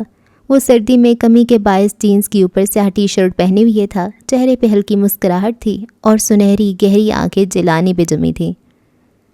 میں معذرت کرنا چاہتا تھا، میرا بھانجا بہت جلد باز اور جذباتی ہے، ان معاملات کے رموز نہیں سمجھتا. کان کی لو مسلتے ہوئے اس نے معذرت خوانہ انداز میں بات شروع کی. منصور جیلانی نے ناک سے مکھی اڑانے والے انداز میں ہاتھ جھلایا. ہم سب اس عمر میں ایسے تھے، مگر جب انسان کی عمر بڑھتی ہے تو ترجیحات اور کام کرنے کے طریقے بدل جاتے ہیں. خیر، آپ مطلوبہ رقم لے آئے؟ میں لے آیا ہوں، مگر چاہتا ہوں کہ آپ سعدی یوسف کو یہ بات نہ بتائیں. اس کو یوں کال کریں گویا ہم یہاں ملے ہی نہیں تھے، اور اس سے معذرت کر کے تھوڑا بہلا کر اسے انٹرویو کے لیے بلائیں. اس کو اعتماد دیں کہ یہ انٹرویو صرف اس کی سچائی کو دنیا کے سامنے لانے کے لیے کیا جا رہا ہے. اس کی آپ فکر نہ کریں. کوئی چائے پانی دیا یا نہیں آپ کو؟ وہ فون نکالتی ہوئے بولا تو فارس نے اسی طرح ٹیک لگائے بیٹھے ہاتھ اٹھا کر منع کیا. آپ ان کو گن لیں اور انٹرویو ٹائم کنفرم کر دیں تو میں گھر جاتا ہوں. چلیں ٹھیک ہے، کوئی کمی بیشی ہوئی تو میرا پی اے صبح آپ کو فون کر کے. بریف کیس کھولتے ہوئے اینکر کہہ رہا تھا اور پھر یک اس کے الفاظ لبوں پہ ٹوٹ گئے. ہاتھ ٹھہر گئے. اس نے ڈھکن پورا کھولا اور پھر چونک کر فارس کو دیکھا. وہ اسی طرح ٹانگ پہ ٹانگ جمائے بیٹھا مسکرا رہا تھا. یہ کیا ہے اور پیسے کہاں ہیں؟ اینکر نے ڈھکن میز تک الٹ دیا تو بریف کیس کا اندرونی حصہ روشنی میں واضح ہوا. اس میں کئی درجن CDs رکھی تھیں جو سفید پلاسٹک کور میں مقید تھیں. پیسے تو خیر میرا باپ بھی نہیں دے گا اور گارڈ کو بلانے کی ضرورت نہیں ہے. میں سعدی یوسف نہیں ہوں، 2 دفعہ قتل کے جرم میں جیل جا چکا ہوں. بغیر آواز نکالے بندہ مارنا مشکل نہیں ہے میرے لیے. نہیں تمہیں نہیں مارنا میں نے، ورنہ پھر سعدی کا انٹرویو کون کرے گا؟ اینکر نے بریف کیس ہاتھ مار کر نیچے گرایا اور غصے سے اس کو دیکھا. یہ دھمکیاں مجھ جیسے آدمی کو نہیں ڈراتی. اگر میرا مزید وقت ضائع نہیں کرنا تو تم جا سکتے ہو. اور ساتھ ہی ووٹ کھڑا ہوا. نتنے پھلائے وہ غصے سے فارس کو دیکھ رہا تھا. جیلانی صاحب. فارس بھی پورے قد سے اٹھا اور جینس کی جیبوں میں ہاتھ ڈالے اس کو بہت سکون سے دیکھا. اگر میں تمہاری جگہ ہوتا تو ایسے نہ کرتا. ذرا تحمل سے ٹھہر کر پوچھتا ضرور کہ ان CDs میں کیا ہے، اور جانتے ہو ان میں کیا ہے؟ کہنے کے ساتھ اس نے جیب سے ایک پین نکال کر میز پہ رکھا. سعدی کا پین کیمرہ. مجھے معلوم تھا تم سعدی کو پیسے مانگنے بلا رہے ہو، تو میں نے سوچا ان لمحات کو ضائع نہیں کرنا چاہیے. سو تمہاری اور سعدی کی گفتگو کی ویڈیو HD کوالٹی میں محفوظ کر لی میں نے. صرف یہی نہیں، تمہارے آفس میں جو تمہاری وال فوٹو لگی ہے، وہی جس میں امریکہ میں تم کو یہ ایوارڈ لیتے دکھائی دے رہے ہو، اس کے اوپر ننھا سوا سٹیکر چپکا ہے جو تمہارے آفس کی لائیو فیڈ مجھے دیتا ہے. اس بریف کیس میں بہت سے لوگوں کے ساتھ تم گفتگو کرتے دکھائی دے رہے ہو، کسی کے ساتھ فون پہ، کسی کے ساتھ آمنے سامنے. تمہاری کلین سویپ ٹیم جو ہر جمعرات کو تمہارا آفس ڈی بگ کرتی ہے، ان کے حالات بہت پرانے ہیں، وہ میرے وال سٹیکرز کو نہیں پکڑ سکتے۔ منصور جیلانی کے چہرے کا سارا غصہ جھاگ کی طرح بیٹھ گیا تھا۔ پہلے وہ چونکا تھا، پھر متحیر ہوا، پھر بے یقین، اور آخر میں اس کی رنگت سفید پڑنے لگی تھی۔ یہ مختلف قابل ذکر واقعات کی سیڈیز ہیں جن میں تم صاف دکھائی دیتے ہو۔ اب میرے پاس 2 راستے ہیں۔ پہلا، میں تمہیں یہ سب دے دوں اور تم سعدی یوسف کی اوپر ہفتے کے 5 دن 5 شوز کرو۔ نتیجہ، سعدی کی کہانی پورا ملک سن لے گا۔ وہ جیبوں میں ہاتھ ڈالے کھڑا اس کی آنکھوں پہ اپنی آنکھیں جمائے چبا چبا کر کہہ رہا تھا۔ دوسرا راستہ یہ ہے کہ میں تمہاری مخالف چینل کو یہ ٹیپس دے دوں۔ سب سے زیادہ اہم ٹیپ سعدی یوسف کی ہے۔ اس ملاقات میں سعدی نے اپنے اوپر ہونے والی زیادتیوں کی مختصر تفصیل بتائی تھی تمہیں۔ دوسری اہم ٹیپ امریکہ میں قید پاکستانی نیورو سرجن لڑکی کی بہن کی ہے، جس سے تم فون پہ 50 لاکھ مانگ رہے ہو، ورنہ اس کی بہن کی رہائی کے لیے شو نہیں کرو گے۔ جب یہ ویڈیوز بار بار میڈیا پہ چلائی جائیں گی تو نتیجہ یہ ہوگا کہ سعدی یوسف کی کہانی پوری دنیا جان لے گی۔ بنا پیسوں کے گھنٹوں کا ایئر ٹائم ملے گا اس کو۔ چاہوں تو میں یہ کر لوں، مگر تمہارے گھر والوں نے چائے پلائی ہے مجھے، اب مجھے اچھا نہیں لگ رہا تمہارا دل توڑوں، اس لیے۔ وہ ایک دم آگے بڑھا اور جیلانی کو گریبان سے پکڑ کر اپنی طرف کھینچا اور بدلے ہوئے لہجے میں غرایا۔ تم کل صبح سعدی کو فون کرو گے، اس کو عزت سے بلاؤ گے، اس سے معافی مانگو گے اور اس کا شو اتنا اچھے سے کرو گے کہ تمہارے ٹویٹر کے 30 لاکھ فالوورز کو اس کا نام اور اس کی کہانی ازبر ہو جائے، ورنہ میں تمہاری زندگی برباد کر دوں گا، کیونکہ تم جیسے لوگوں کے لیے جج، جیوری اور جلاد میں ہی ہوں۔ جھٹکے سے اس کا گریبان چھوڑا۔ وہ بالکل ہکا بکا اور شل سا تھا۔ فارس نے کیمرہ پین اٹھایا اور جانے کے لیے آگے بڑھ گیا۔ 2 قدم اٹھائے، پھر مڑا اور پوری قوت سے اس کے جبڑے پہ مکہ رسید کیا۔ جیلانی لڑکھڑا کر پیچھے کو گرنے لگا، مگر کرسی کو تھام لیا۔ اس کا ہاتھ اپنے منہ پہ تھا جس سے خون بھل بھل بہنے لگا تھا۔ تل ملاتا ہوا چہرہ اٹھا کر اس نے دبے دبے غصے سے فارس کو دیکھا، مگر بولا کچھ نہیں۔ فارس اپنی مٹھی کو چہرے کے قریب لے گیا، اس میں پھونکا اور پھر کالر جھٹکتے جانے کے لیے مڑ گیا۔ اینکر اپنا زخمی چہرہ لیے دوہرا ہوئے کھڑا اس کھلے بریف کیس کے ساتھ اکیلا رہ گیا۔ دل کے دریا کو کسی روز اتر جانا ہے، اتنا بے سمت نہ چل، لوٹ کے گھر جانا ہے۔ اس تاریک رات زمر اپنے کمرے میں اکیلی بیٹھی تھی۔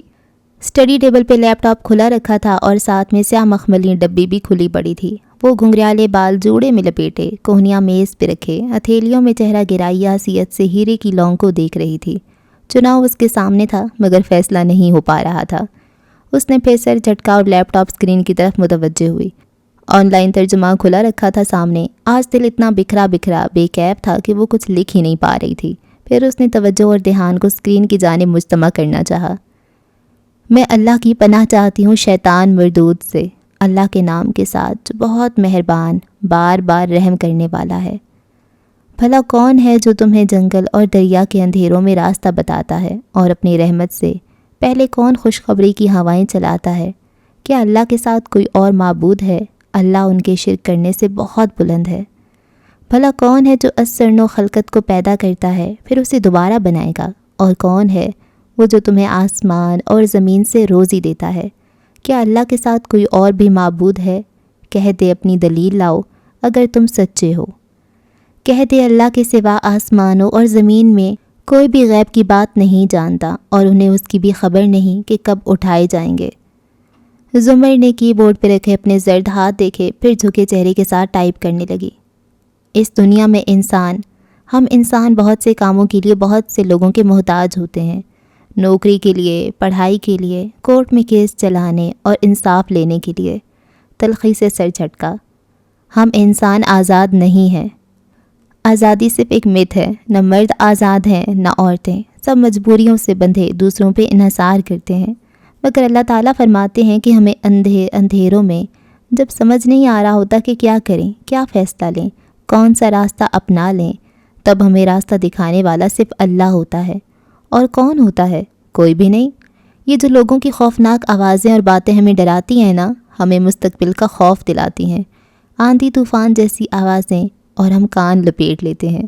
یہ رحمت کی بارش سے پہلے کی ہوائیں ہوتی ہیں، یہ بھی اللہ بھیجتا ہے۔ اچھے دنوں کے آغاز سے پہلے شدید بری باتیں سننی پڑتی ہیں، بس ہمارے ضبط کا امتحان ہوتا ہے۔ لوگ نہیں لے رہے، یہ امتحان بھی اللہ لے رہا ہے۔ مگر کیا ہمیں اس پہ اتنا بھروسہ ہے کہ صرف اسی پہ انحصار کر سکیں؟ اور اگر ہم نہیں کرتے صرف اسی پہ توکل تو اس کو فرق نہیں پڑتا۔ اللہ تعالیٰ لوگوں کے موازنوں اور مقابلوں سے بہت اوپر، بہت بلند ہے۔ وہ پھر بھی انسانوں کو پیدا کرتا رہے گا، ان کو مارنے کے بعد دوبارہ بھی اٹھائے گا، ان کو روزی بھی دے گا۔ ہماری قسمتوں میں کیا لکھا ہے، ہماری شادیاں کب تک چلیں گی، بچے کیسے ہوں گے، بڑے ہو کر کیا ہوگا ان کا، ہمیں موت کس زمین پہ آئے گی، یہ سب ہمیں نہیں پتہ، اسے پتہ ہے۔ پھر بھی ہم لوگ اتنے کمزور ہیں کہ صرف اس پہ بھروسہ نہیں کرتے، انسانوں کو سہارا بناتے ہیں۔ انسانوں کو سبب بنانا چاہیے، مدد لینی چاہیے، مگر سہارا نہیں بنانا چاہیے۔ ان کے دیے گئے چناؤ کے آپشنز کے آگے ہاتھ باندھ کر مجبور نہیں ہو جانا چاہیے۔ ایک آنسو آنکھ سے ٹوٹا اور گال پہ لڑکتا گیا۔ وہ جھکے چہرے کے ساتھ ٹائپ کرتی جا رہی تھی۔ مگر ہم یہ کرتے ہیں اللہ تعالیٰ، ابھی ایمان اتنا مضبوط نہیں ہوا ہمارا کہ سر پہ کفن باندھ کر نکلیں اور صرف آپ کی مدد کا یقین رکھیں۔ کچھ غلط قدم اٹھانے پڑتے ہیں، ہم بہت کمزور ہیں۔ بلکہ آخرت کے معاملے میں تو ان کی سمجھ گئی گزری ہے، بلکہ وہ اس سے شک میں ہیں، بلکہ وہ اس سے اندھے ہی ہیں۔ ہم کیوں خود کو ان لوگوں کا محتاج کر لیتے ہیں جن کو آخرت کا کوئی خوف نہیں ہے؟ انسان کے دل سے آخرت کا خوف نکل جائے کیسے پتہ چلتا ہے اس کا؟ اس نے رک کر سوچا۔ آنسو سوکھ چکا تھا مگر نشان گال پہ ہنوز موجود تھا۔ پہلے انسان کی سمجھ بوجھ ختم ہوتی ہے، پھر وہ اللہ تعالیٰ کی باتیں سمجھنے سے قاصر ہو جاتا ہے۔ وہ دل پہ بوجھ اور دماغ کے لیے کوفت بننے لگتی ہے۔ پھر شک پیدا ہوتا ہے، دل کا آئینہ آلود ہو جاتا ہے۔ اور جب انسان وسوسوں کا علاج نہیں کرتا، ان کو جھٹکتا نہیں ہے اور ان کے مدلل جواب تلاش نہیں کرتا کہ صرف جھکنا کافی نہیں ہوتا، تو وہ اس شک کا پیچھا کرنے لگ جاتا ہے۔ شک اسے دور اندھیروں میں بھٹکا دیتا ہے اور وہ اندھا ہو کر بھٹکتا چلا جاتا ہے، بہتا چلا جاتا ہے۔ اور پھر اس نے پچھلی آیت دیکھی، گویا الٹا چکر کاٹا ہو۔ اور پھر کون ہے جو انسان کو اندھیروں سے نکال سکتا ہے، راستہ بتا سکتا ہے سوائے اللہ کے؟ اوہ اللہ، میں کیا کروں؟ اس نے بازو بچھا کر ان پہ سر رکھ لیا اور آنکھیں بہت کرب سے بند کر لیں۔ سعدی یا فارس، بار بار دو نام ذہن میں ابھرتے تھے۔ چناؤ مشکل تھا، ناممکن تھا۔ دروازہ کھلنے کی آواز آئی تو وہ سیدھی ہوئی اور سنجیدگی سے کان کے پیچھے بال اڑستی کی بورڈ پہ انگلیاں چلانے لگی۔ اپنا لکھا گروپ پہ پوسٹ کیا اور دوسری ونڈو کھول لی کہ نکھیوں سے وہ دیکھ سکتی تھی کہ فارس کمرے میں داخل ہوا تھا۔ آستین کے کف موڑتا وہ مدھم مسکراہٹ کے ساتھ اس کی طرف چلا آیا۔ اب خوش ہیں آپ؟ ہو گیا ہیرو کا انٹرویو؟ وہ اس کے کندھوں پہ جھک کے اس کے کان کے قریب کہہ رہا تھا۔ وہ اس وقت بیزار تھی، بہت بیزار۔ سنجیدگی سے ماتھے پہ بل لیے ٹائپ کرتی رہی۔ بس ہوں کہا۔ تو پھر کیا کھلائیں گی آپ مجھے؟ ایک بہت اچھا آئس کریم پارلر ہے۔ وہ پیچھے سے جھک کر کھڑا اس کی کرسی کے دائیں بائیں ہاتھ رکھے کہہ رہا تھا، جو اس وقت تک کھلا ہوتا ہے۔ آپ کی فیوریٹ آئس کریم ملتی ہے وہاں سے، چلیں گی؟ میں کام کر رہی ہوں فارس، وہ اسکرین پہ نگاہیں جمائے سنجیدگی سے بولی تھی، گویا اسے نظر انداز کیے رکھا، مگر اس نے جیسے سنا ہی نہیں تھا۔ اور اگر آپ چاہیں تو ہم اس کے قریب ایک دوسرے اچھے ریسٹورانٹ میں بھی جا سکتے ہیں جہاں پر اس کے بالوں پہ تھوڑی رکھے وہ اپنی دھن میں کہہ رہا تھا، جب زمر نے جھٹکے سے اسکرین نیچے گرائی اور گھومی۔ ہم ریسٹورانٹس اور کافی شاپ نہیں جا سکتے فارس، کیا تمہیں احساس ہے کہ سعدی کو کیا ہو گیا ہے؟ وہ بیمار ہو چکا ہے، وہ مسخ ہو چکا ہے۔ ہم عدالت میں ایک IPP کے خلاف کیس لڑنے جا رہے ہیں، ہمیں کیس کی تیاری کرنی ہے۔ آئس کریم اور کھانوں کے لیے وقت ہے ہمارے پاس؟ غصہ کسی اور کا تھا، نکلا کسی اور پہ تھا، دل کسی اور نے توڑا تھا، چھپا کسی اور سے لیا تھا۔ وہ سرخ چہرے اور جذبات سے کامتی آواز سے بولی تھی۔ فارس کی مسکراہٹ غائب ہوئی، کرسی سے ہاتھ ہٹا کر تیزی سے سیدھا ہوا، ایک خاموش مگر برہم نظر اس پہ ڈالی، پھر صورت سے میز پہ رکھی چابیاں اٹھاتا باہر نکل گیا۔ دروازہ ٹھا سے بند کیا۔ وہ کرسی پہ اکیلی بیٹھی رہ گئی، زور سے بند ہوئے دروازے کی کپ کپاتی آواز سنتی رہی، چند لمحے گہرے سانس لیتی رہی۔ اس کی آنکھوں میں پانی تھا اور چہرہ جھکا ہوا تھا۔ یکدم اس نے چہرہ اٹھایا۔ جو فیصلہ اتنے دن سے ہو نہیں پا رہا تھا وہ اس لمحے اس گھڑی ہو گیا تھا، چناؤ ہو گیا تھا۔ وہ تیزی سے اٹھی اور ننگے پاؤں باہر کو بھاگی۔ وہ پورچ میں کھڑا خفگی سے بڑبڑاتا کار کا لاک کھول رہا تھا۔ اس کے کان سرخ تھے اور ماتھے پہ سلوٹیں پڑی تھیں جب وہ دوڑتی ہوئی بیرونی دروازے کی چوکھٹ تک آئی۔ I am sorry. فارس نے ایکسپارٹ نظر اٹھا کر دیکھا، پھر سر جھکا کر دروازہ کھولنے لگا۔ وہ دوڑ کر آگے آئی اور کار کا دروازہ پکڑ لیا۔ فارس نے رک کر انہی برہم نظروں سے اسے دیکھا اور پھر وہ چونکا، آنسو اس کی آنکھوں سے گر رہے تھے۔ آئی ایم سوری کہ میں نے تمہیں جانے دیا. میں کام کر رہی ہوں کیس پہ, کیونکہ وہ کبھی ٹھیک نہیں ہوگا اگر ہم یہ کیس نہ جیتے تو. آئی ایم سوری کہ میں نے تمہیں جانے دیا, مگر میرے پاس اختیار تھا تمہیں جانے دوں یا کیس پہ کام نہ کروں. وہ دروازے کے اوپر دونوں ہاتھ جمائے بہتے آنسوؤں کے ساتھ کہہ رہی تھی. فارس کے ماتھے کی سلوٹیں ویسی ہی تھیں, البتہ تاثرات کی سختی کم تھی. میرے پاس چوائس تھی, تم یا شادی, میں فیصلہ نہیں کر پا رہی تھی.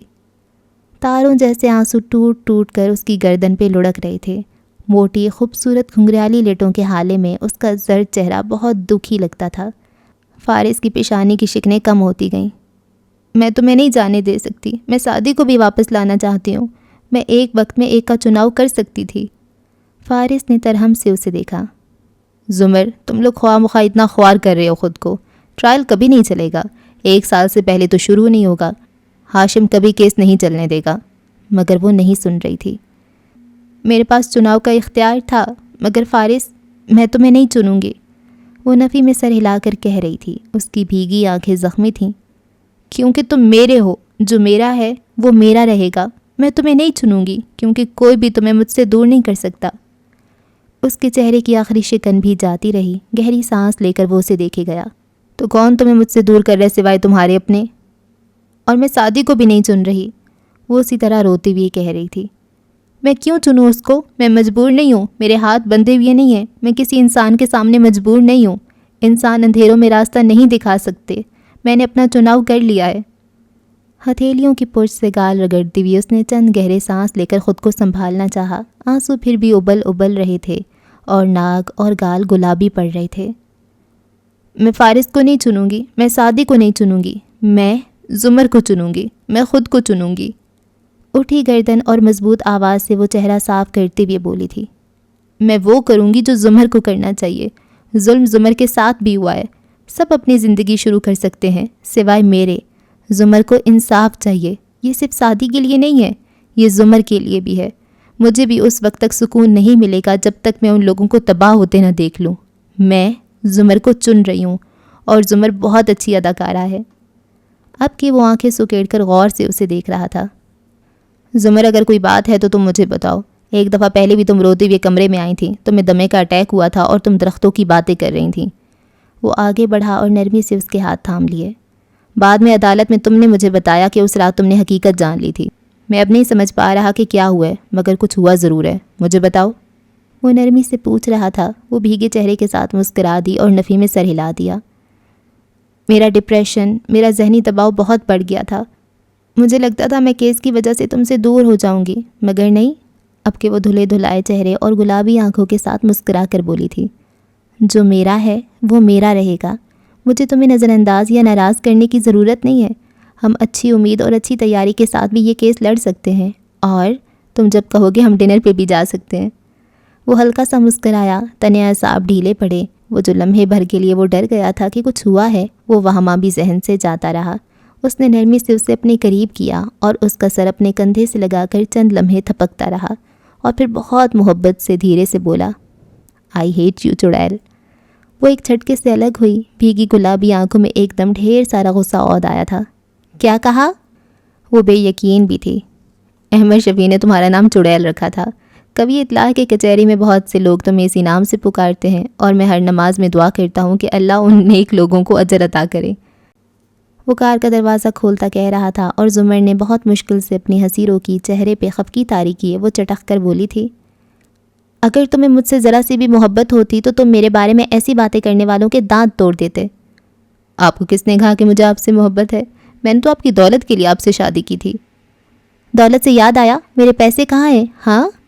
وہ اندر بیٹھ چکا تھا اور وہ اس کی کھڑکی پہ جھکی ناراضی سے کہہ رہی تھی. جن پیسوں کو ہاشم کاردار ٹریس نہیں کر سکا, آپ نے سوچا بھی کیسے کہ وہ آپ کو مل جائیں گے؟ جائیے زمر بی بی, جوتے پہن کر آئیں, پھر میں آپ کو ڈنر پہ لے کر جاؤں گا. ہاں, وہ بھی میرے پیسوں سے ہوگا. وہ سیدھی ہوتے ہوئے خفا خفا سی بولی اور مڑ گئی. پیچھے سے اس نے اس کی بڑبڑاہٹ سنی تھی. لالچی وکیل نہ ہو تو. اس دفعہ اصلی والا غصہ چڑھا, مگر سر جھٹکتی اندر چلی گئی. اس کا ٹوٹا دل بالآخر جڑنے لگا تھا.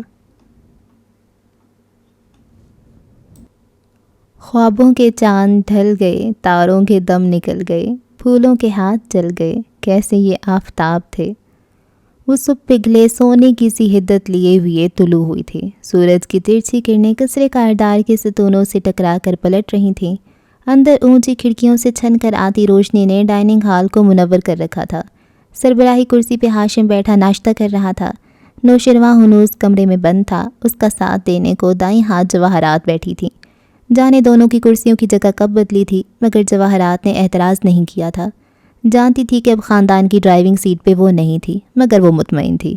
کانٹے میں پھل کا ٹکڑا پھنساتے وہ ہمدردانہ لہجے میں بولی تھی، تم نے خاور کے متعلق سنا؟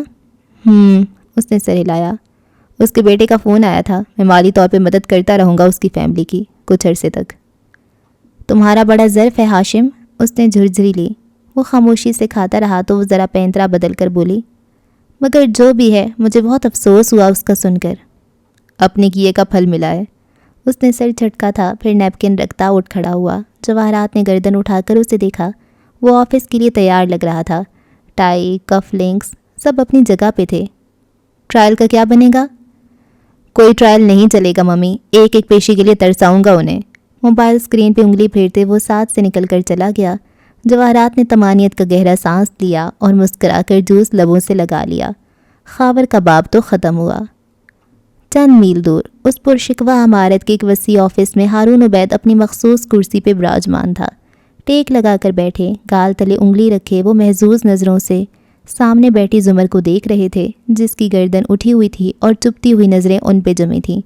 وہ درمیان میں حائل میز کے باعث یہ نہیں دیکھ سکتے تھے کہ زمر نے کرسی کی نشست ایک ہاتھ سے مضبوطی سے تھام رکھی ہے اور بار بار وہ تھوک نگل کر خود کو پرسکون ظاہر کرنے کی کوشش کر رہی تھی۔ تو آپ نے کیا فیصلہ کیا؟ اگر آپ واقعی ہاشم کاردار کو ہمارے ساتھ ٹرائل لڑنے پہ آمادہ کر لیتے ہیں تو ٹھیک ہے، ہلکے سے کندھے اچکا کر خود کو بے نیاز ظاہر کرنا چاہا۔ میں فارس کو چھوڑ سکتی ہوں۔ اچھا، وہ ذرا سا مسکرائی۔ اور میں جانتی ہوں کہ آپ یہ اپنی بیٹی کے لیے نہیں کر رہے۔ اب کہ وہ بھی ذرا سا مسکرائی تھی۔ آپ فارس کو استعمال کرنا چاہتے ہیں، اس سے اپنی بیٹی کا باڈی گارڈ بنانا چاہتے ہیں، مگر ایسا نہیں ہو پائے گا۔ وہ کبھی بھی ایسے کسی دام میں نہیں آئے گا۔ میں نہیں وارن کروں گی اسے، مگر وہ خود اتنا سمجھدار ہے کہ آپ کا ہر بار خطا جائے گا۔ یہ میرا مسئلہ ہے، اس لیے کیوں نہ ہم وہ بات کریں جو آپ کا مسئلہ ہے۔ آگے ہوتے ہتھیلیاں باہم پھنساتے انہوں نے مسکرا کر کہا، آپ نے اچھا فیصلہ کیا۔ اپنے بوجھ کو کسی کی زندگی سے نکال کر اسے ہلکا کرنے کا فیصلہ بہت اچھا رہتا ہے۔ آپ کو اور کچھ نہیں کرنا، بس اس کی زندگی سے نکل جانا ہے۔ مگر ٹرائل کے بعد ہم ٹرائل جیتیں یا ہاریں اس وقت کا انتظار نہیں کروں گی میں، مگر کم از کم جب اتنا کیس چل چکا ہوگا کہ مجھے لگے آپ نے اپنا وعدہ ایفا کر دیا ہے تو میں اسے چھوڑ دوں گی۔ اور اگر آپ نے ایسا نہ کیا تو؟ کمرے میں لمحے بھر کو سناٹا چھا گیا، مگر زمر نے اداکاری جاری رکھتے ہوئے اسی بے نیازی سے شانے اچکائے۔ جب میں آپ پہ اعتبار کر رہی ہوں تو آپ کو بھی مجھ پہ یقین کرنا چاہیے۔ مگر ہو سکتا ہے یہ صرف آپ کی چال ہو، آپ سے وعدہ کرنے کی اداکاری کر رہی ہوں اور اپنا مطلب نکل آنے کے بعد آپ اپنی بات سے پھر جائیں۔ ایسے میں مجھے تو کوئی فائدہ نہیں ہوگا نا۔ ان کی زیرک نگاہیں اندر تک اتر رہی تھیں۔ زمر کا دل زور زور سے دھڑکنے لگا، مگر چہرے پہ مسکراہٹ برقرار رکھی۔ ٹھیک ہے، آپ نے یقیناً کوئی کانٹریکٹ بنوا رکھا ہوگا، لائیے میں دستخط کر دیتی ہوں۔ وکیل لوگ ہر کانٹریکٹ کے نکلنے کے سراغ ڈھونڈ لیتے ہیں، میں ایسی غلطی نہیں کروں گا۔ تو پھر آپ میری یہ گفتگو ریکارڈ کر رہے ہوں گے، یقیناً تاکہ مجھے بلیک میل کر سکیں؟ ایسا بھی نہیں ہے، انہوں نے نفی میں سر ہلایا، کیونکہ آپ بہت محتاط الفاظ کا چناؤ کر رہی ہیں۔ اگر اس منظر کی ویڈیو بنا کر میں فارس کو دکھا بھی دوں تو آپ وکٹم لگیں گی اور میں ویلن۔ یوں فیصلہ آپ کے حق میں ہی ہو جائے گا، مگر میں ایسا نہیں چاہتا۔ پہلی بار زمر کو محسوس ہوا کہ کمرے میں تناؤ اور گھٹن بڑھ گئی ہے۔ خطرے کا سائرن دور کہیں زور زور سے بجنے لگا۔ کوئی آواز مگر سنائی نہیں دیتی تھی، صرف سرخ بتی جلتی بجھتی دکھائی دیتی تھی۔ کسی نے اندر کہا کہ اٹھو اور چلی جاؤ، لعنت بھیجو اس کیس پہ، سعدی کو سمجھا لینا۔ مگر جس کا اندر زیادہ زور چلتا تھا اس نے اس آواز کو دبا لیا، کیونکہ زمر کا انتخاب زمر نے کر لیا تھا۔ تو پھر کیسی ضمانت چاہیے آپ کو مجھ سے؟ انہوں نے جواب دینے کی بجائے میز پہ کھڑا کر کے سیدھے رکھے ٹیبلٹ کی طرف توجہ مبذول کی اور اسکرین کو چھو کر کچھ دیکھنے لگے۔ جب آپ اس عمارت میں داخل ہوئی تھیں تو آپ نے اپنا پرس ایکس رے سے گزارا تھا۔ آپ کے پرس کے اندر کی تصویر اندر تک کا خاکہ میرے پاس کھلا رکھا ہے۔ اس میں ایک چھوٹی چوکور شے نظر آ رہی ہے جس کے اندر ایک ننھا سا ہیرا موجود ہے۔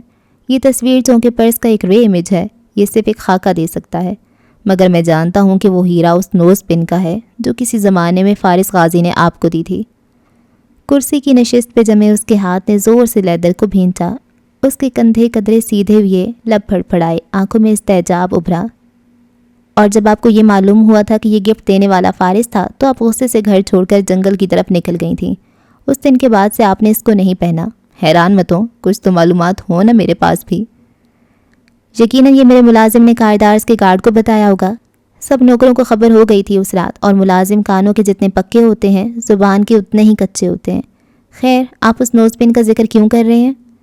وہ بولی تو آواز میں دبا دبا غصہ سا لگتا تھا. اگر یہ آپ کے پرس میں نہ ہوتی تو مجھے خیال بھی نہ آتا, مگر میری قسمت اچھی تھی. وہ ٹیبلٹ نیچے رکھتے ہوئے مسکرا کر بولے. آپ اسے خود ہی میرے پاس لے آئیں. پھر باہم مٹھیاں پھنسائے مزید آگے کو ہوئے اور اس کی آنکھوں میں جھانکا. مسز زمر, اپنی بات پہ اعتبار دلانے کے لیے آپ مجھے اس سے اچھی ضمانت نہیں دے سکتی. اس ڈبی کو میرے پاس چھوڑ جائیے. آسمان کے سارے تارے ایک دم سمندر میں جا گرے تھے. اس کا سانس تک رک گیا تھا. یہ ڈبی؟ جی, جب آپ یہ وعدہ پورا کریں گی تو میں اسے واپس کر دوں گا. نہیں کریں گی تو بلکہ میں کیا کروں گا؟ میری ملکیت میں یہ ڈبی دے کر وہ خود ہی آپ کو چھوڑ دے گا. اسی کو ضمانت کہتے ہیں نا, اسی کو کانٹریکٹ اور ایگریمنٹ کہتے ہیں نا. اور جب آپ نے اسے چھوڑ ہی دینا ہے تو پھر یہ ڈبی کوئی حیثیت تو نہیں رکھتی ہوگی آپ کے لیے. اسے مجھے دے دیں. تارے سمندر کی سطح پہ چند لمحے تیرتے رہے, مگر تنکے جیسا سہارا بھی نہ ملا تو اندر گرتے چلے گئے, ڈوبتے چلے گئے. اس کی بھوری آنکھوں کی جوت بجھ گئی. وہ اپنی جگہ سے اٹھ کھڑی ہوئی. ہارون منتظر سے اسے دیکھے گئے. وہ کچھ نہ بولی, چپ چاپ ان کو بجھی بجھی نظروں سے دیکھتی رہی. اس کے ذہن میں پکڑ دھکڑ ہو رہی تھی اور دل بند ہونے کو تھا. میں آپ کے ساتھ کسی قسم کی اداکاری نہیں کر رہی, لیکن اگر آپ کو صرف اس طرح یقین آئے تو اس طرح صحیح. پرس سے وہ ڈبی نکال کر اس نے کھول کر میز پہ پٹکی. اندر جگمگاتا ننھا ہیرا ڈھیر ساری روشنی منعکس کرنے لگا.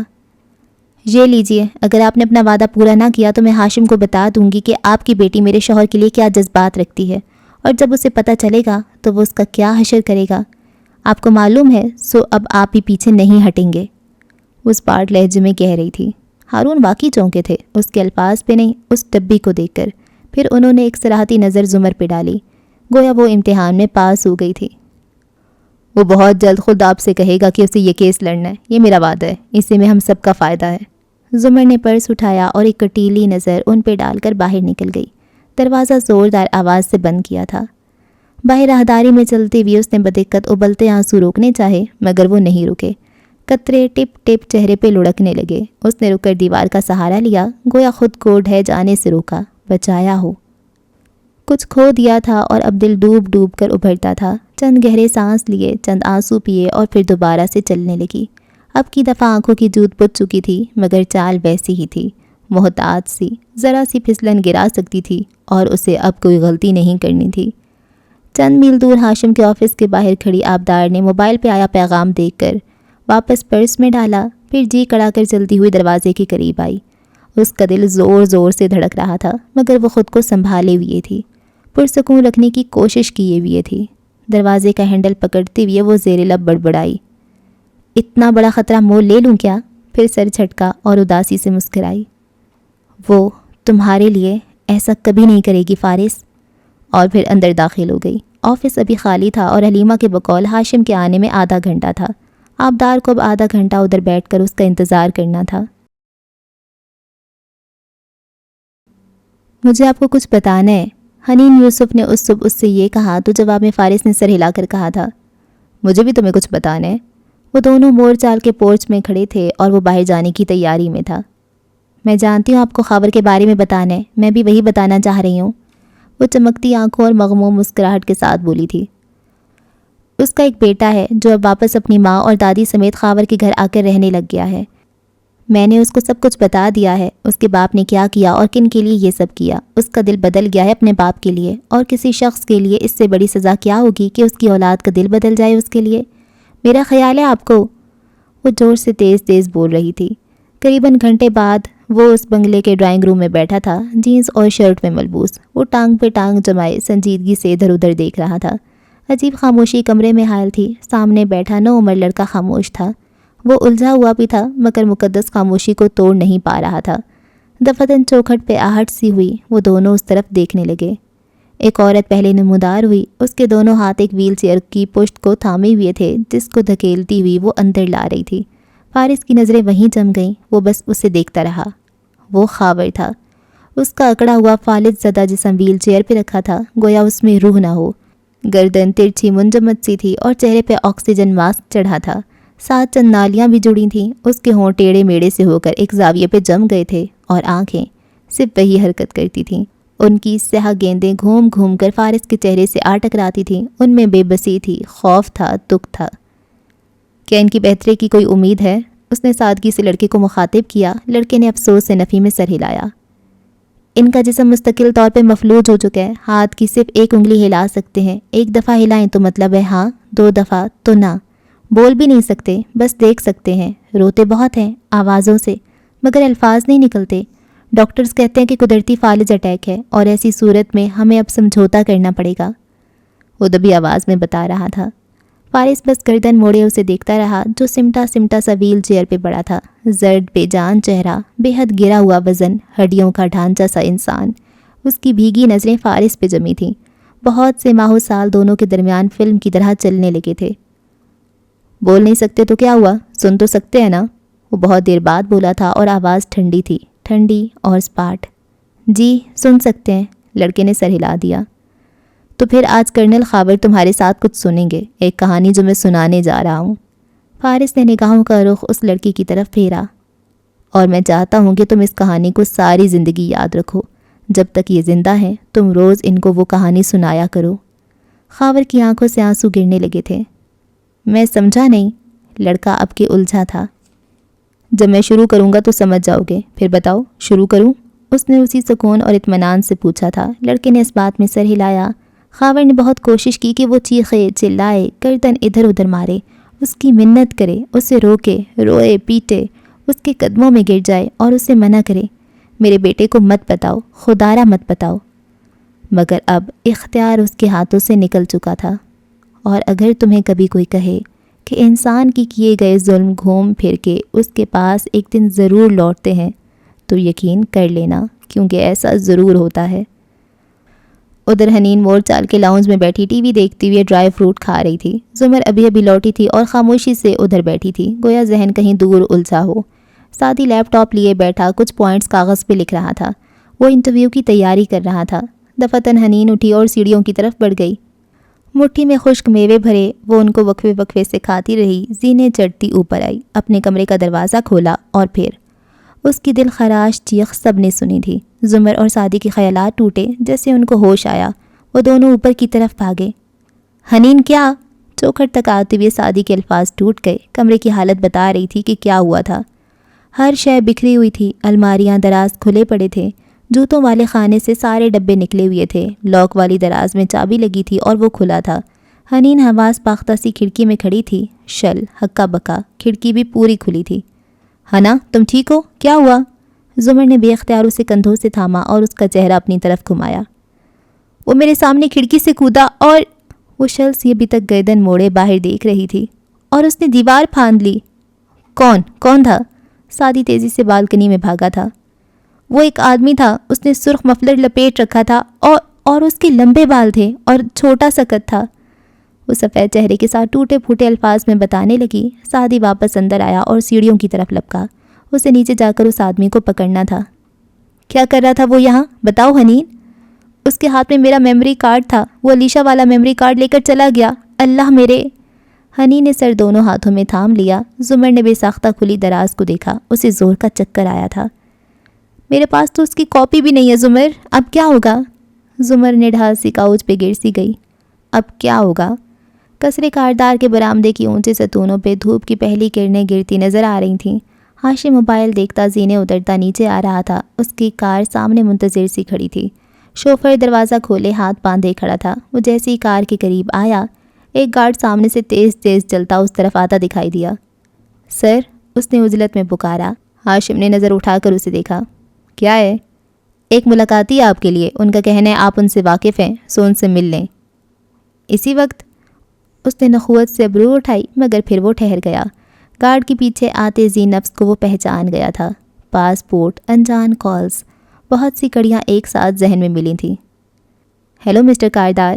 وہ قدم قدم چلتی ان کے سامنے آ کھڑی ہوئی اور اپنے ہیروں کی انگوٹھیوں سے مزین ہاتھ سے کان کے پیچھے بال اڑستی نرمی سے بولی، میں یہ جانے بغیر کہ کس کے لیے کام کر رہی ہوں، آپ کے لیے بہت کچھ کر چکی ہوں پہلے، اب بھی فارس غازی کے خلاف آپ کی مدد کرنے کے لیے تیار ہوں۔